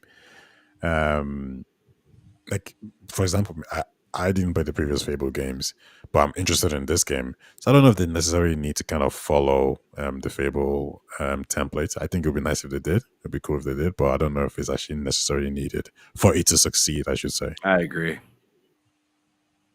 Well, I think again, this is one of those things that if you're not going to make a game for a very long time, and like the reason this game is being made is because a whole bunch of people that liked the original games made a big fuss about like we want to see a Fable game, we want to see a Fable game. Otherwise, nobody cares about Fable. It's such a like when last was the last? The last game was released in the 360 era. So that's my whole point is that if you're gonna take the Veilguard approach where you say, well, you know what, whatever those guys said is optional. Let's just make it use the brand to do something that is modern. That seldom ever works. Like stick to your core because those guys are gonna if the game is good to them, those guys are gonna market the shit out of your game. They're gonna talk about it wherever they have an opportunity to the point that it gets to a mainstream audience. Versus when they shit talk your game because of the fact that you decided, after you decided to make the game for them, you decided to make it for modern audiences or for a different audience. So those to me are important because if you lose that, you lose the core, the heart of the game. I think I get what you're saying there, but I think a switch can be important, right? So like if you look at what Jez is saying there, he's saying, CD Project Red DNA, similar Witcher 3 mechanics implemented, and he says a mature tone from enemy types to narrative.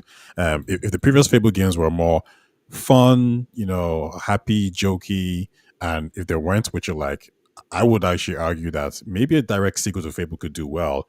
But if you're telling people, yeah, this is actually more like Witcher, okay, it's also more mature and more like narrative driven, it's more like gory or whatever it is.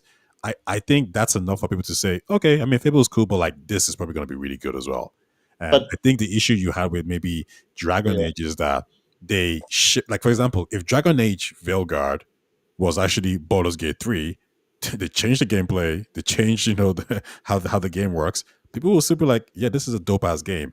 Dude, I think the problem is when you change the game into something that's at an inferior product, that you're going to always have a problem. However, if you manage to surpass, or even like a remake, for example, God of War, right? Obviously God of War in the past, everyone, like, I'm sure you're a fan of the previous the series. But as soon as God of War 2017 came out, people more or less said this is a superior product. It's very different in tone, in messaging, in gameplay. I don't think How, it's a superior product. no, no, no, I I'm think the not. first three were better. No, no, and I think that's fair to say. But then when the 2017 one says 20 million, sorry, when it sells 20 million copies, that's the average consumer saying, no, it is a superior product. yep. No, And but this like is where we come in. This is where we come in with the impact. You see, but then my this thing is is why there's you shouldn't have it as just one SKU, one metric. Because you can sell like gangbusters, but what have you actually done? Horizon. You said it earlier on in the podcast. Horizon has almost 30 million sold for the franchise, Mm. and and like I'm not even sure people are buying these games. I'm sorry, I can't. 30 million, The they're amount. buying it. I'm just saying the amount of people that I've spoken to that love Horizon. It's minuscule. It's very confusing for me. It's very confusing. I I think it's feel an like I'm getting audience. gaslit. I feel like I'm getting gaslit, and there's some random dude who's a millionaire or something that went out and bought like 10 million copies and just stashed them or something. I don't know. I don't know because you will find like one enjoyer of Horizon and then like 10 people that hate it. And then another one person that absolutely adores it. And then another 10 that hate it. It's like, dude, it's not adding up. I don't have like the numbers for PlayStation. I'm not Mhm. accusing them of fraud or anything like that. I'm just saying that I don't understand what's going on with that specific franchise. But going back to your point, it's not just sales. It's not just sales.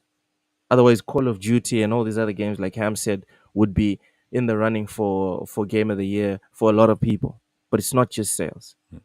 To your Horizon points, one thing that I've noticed on that subreddit is the people there are very leftish.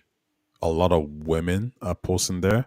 A lot of people from diverse backgrounds, LGBTQ. I've noticed that when I see them posting, there's a lot of rainbows being posted on that page. There's a lot of oh, look at my Aloy picture with rainbows on our scars. Oh, I think this female character is very sexy. Yeah, I wish Aloy hooked up. Like there's a lot of that going on there. I'm not saying like that's all the fan base, but maybe the reason why you haven't really interacted with these people is because the audience actually likes this game is probably different from the audience me and you, and Logan. Sorry, not Logan, and Ham and us just probably talk to and hang around. You know what? Good for them. Good for them, because there should be games for everyone. Good for them. Let them enjoy it. Hmm. Just don't bring it into Warhammer or other stuff. Yeah. You can do whatever you want in your space, and also let other people do what they want in their space. That's what I believe in. But we need to wrap it up, just like Jeff Keighley would say. It's time to wrap it up. But before we go, there is a interesting video that Nick Marseille shared. He said Colt Eastwood is a pathological liar. Let's play the video because I haven't heard it. We're gonna hear it live together. Pace with a $20 super chat. Cole Eastwood, in your video, Xbox Series X upgraded. Why didn't you fix your mistake? You said Monster Hunter Wilds will only run 30 FPS on all consoles, but it has performance mode on FPS 5, Series X, S, and the Pro. Shut up! No, I'm just kidding. Because, fix my mistake. You can't fix YouTube videos unless you edit them and re-upload them. And I could have pinned a comment, but I didn't know it had a 45 FPS performance mode. I don't count that as a performance mode at all. That is a joke. 45 FPS? No, get a PC. No, if it can't run over 40 some. No, that's not going to count. And if Grand Theft Auto 6 gets a 45 VRR mode, no. It needs to be like, come on. It's not the 1970s anymore. We're going to play games at 60 FPS. And so, yeah, I didn't fix that mistake because my assumption was it was only at 30, which is where most people are going to play it. And, Digital Foundry might say they prefer to play the game at higher quality at 30 and more stable because that 45 FPS mode was all over the place. But that was the best part, Face. That was on the screen. I had the analysis showing it running at that bullcrap 45 FPS mode, running all over the place, which is horrible in a game like Monster Hunter Wild. So, yeah, it's basically locked at 30 in all truthness of the truth. So thanks for the 20, though. Yeah. Thank you. Oh my god, here we go, Face with a $20 super chat. Cole Eastwood, in your video. Did he lie? Fellas. Well, he didn't reveal all the modes for it, but yeah. You can say it's a lie by omission.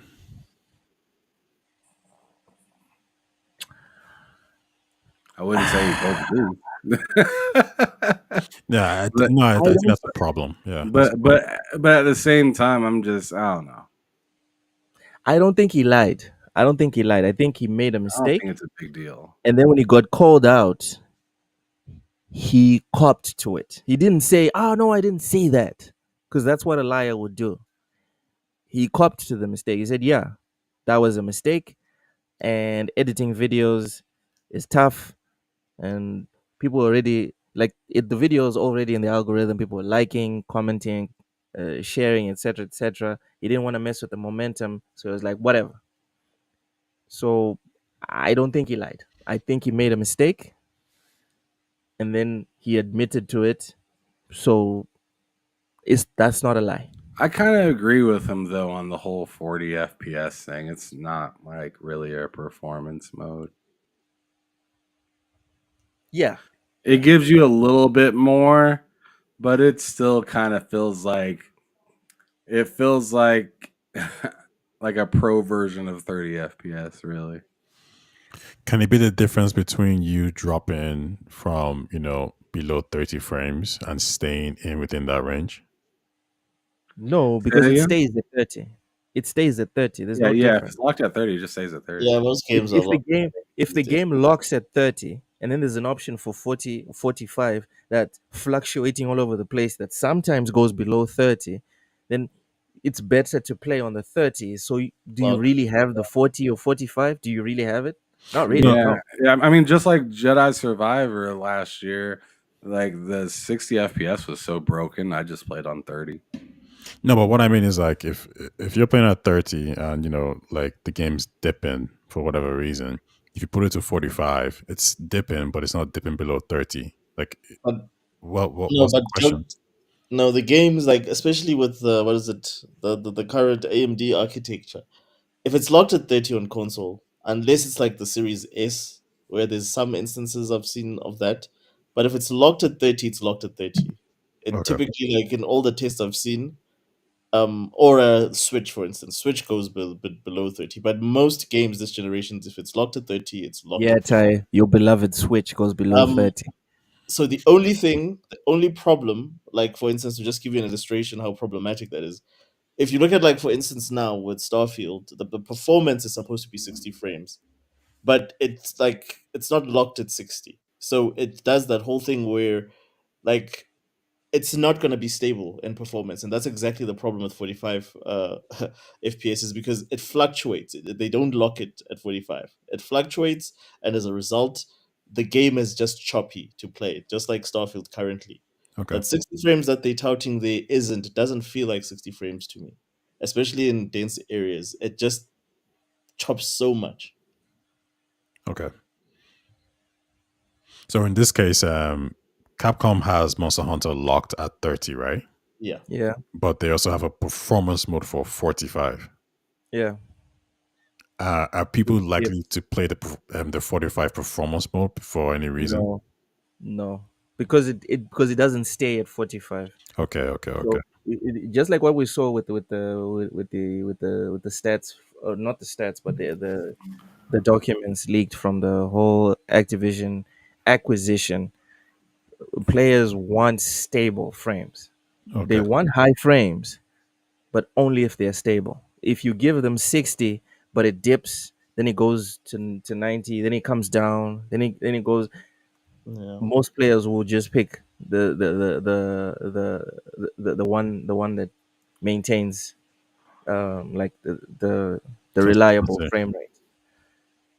Yeah, the 40 or 45 or whatever that mode is strictly only for TV sets that have VRR to keep it from like tearing and whatnot during gameplay. So that's even less So players. so it's really not getting the performance that it probably should, but it's trying to it's trying to essentially ignore that happened and make it look good anyways.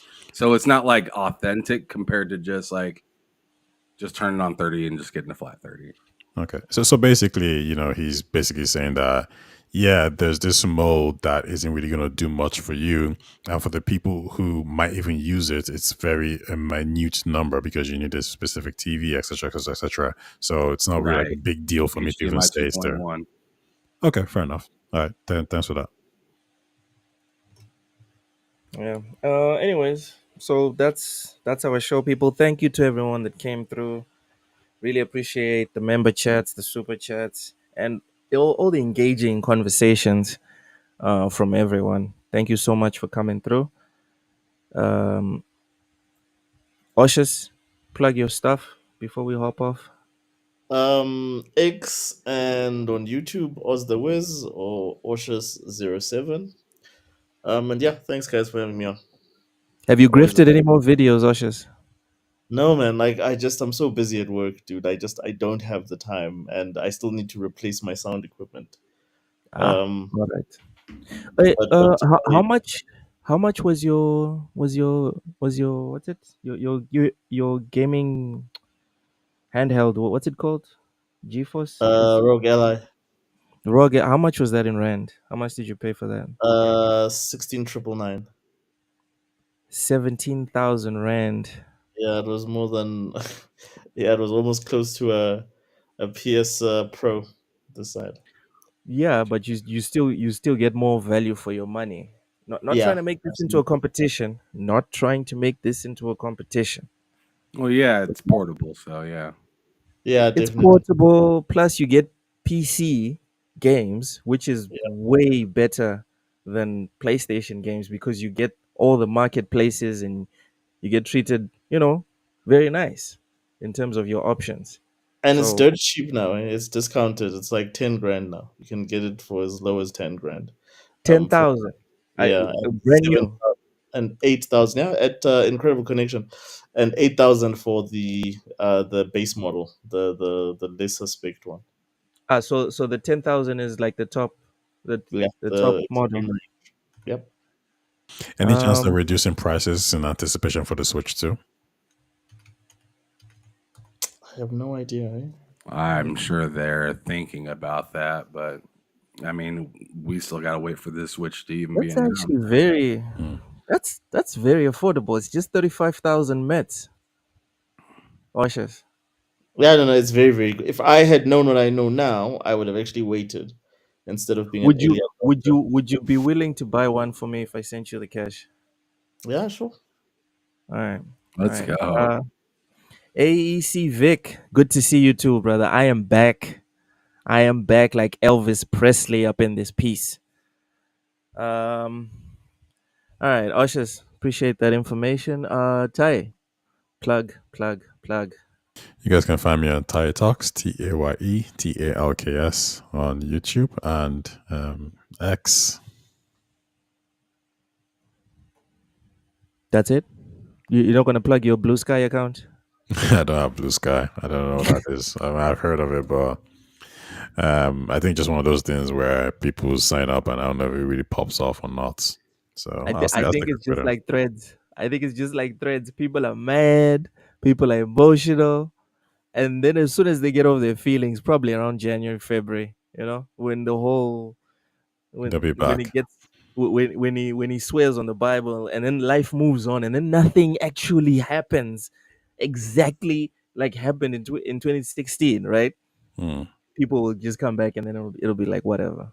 I feel like the problem with maybe Threads and Blue Sky is they are just copycats of Twitter, it seems, or maybe Yep. like lesser versions. And Hmm. when you think about things like MySpace, Bebo, Facebook, even to an extent, you have to do something new to kind of get people's attention. Even like Snapchat and TikTok, right? So Yeah. if Blue Sky is just basically Twitter 2.0, except Elon Musk isn't running it, I think people are going to find as an effort to go and just like, have that as a home base. But until something new pops up, like, oh, this is a really cool feature, I don't see myself going over there. One of my mutuals tried to get me to sign up. I was like, dude, I barely have time for Twitter. Hmm. Like I struggle to consistently post and read stuff on Twitter. Now you want me to go open another? No, no. Like my life is, I'm pretty privileged. I feel like I'm pretty privileged. I'm not that privileged that I can run two social media accounts at the same time and also still have a life and a podcast and still play video games, Yeah, for sure. etc. I Well, can't do it. my friend did actually tell me, she said that, like, Elon runs Twitter. He's a bad person. He uses money for bad things. We should get off Twitter. And I was thinking, oh, cancel culture. Let me let me think about that a little bit.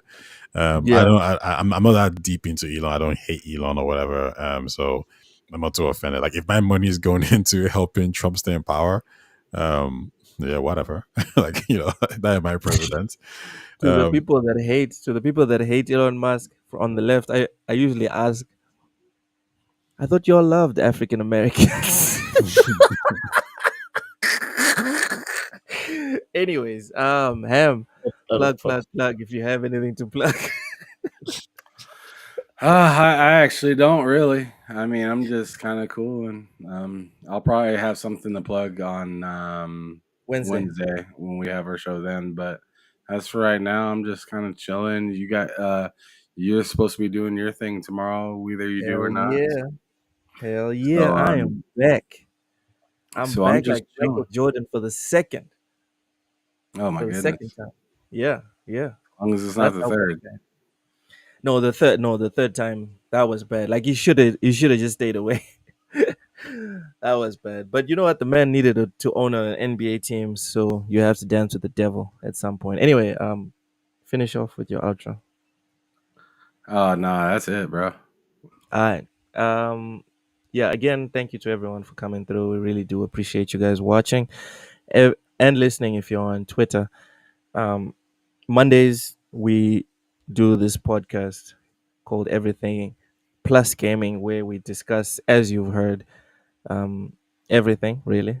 Sometimes politics, sometimes it's movies, TV shows, sports, etc., etc. Last week we are talking about, what was his face? Dwayne Wade. They did him really bad, or maybe he did himself bad because apparently he approved that statue. Anyways, Mondays it's Everything Plus Gaming. Or Tuesdays I usually stream video games. I used to think only Football Manager, but I'm starting to open up to the idea of streaming other games as well on Tuesdays instead of just Football Manager. Wednesdays, me and Ham chop it up on the lowdown, specifically just on video game topics. Thursdays still open, Ham.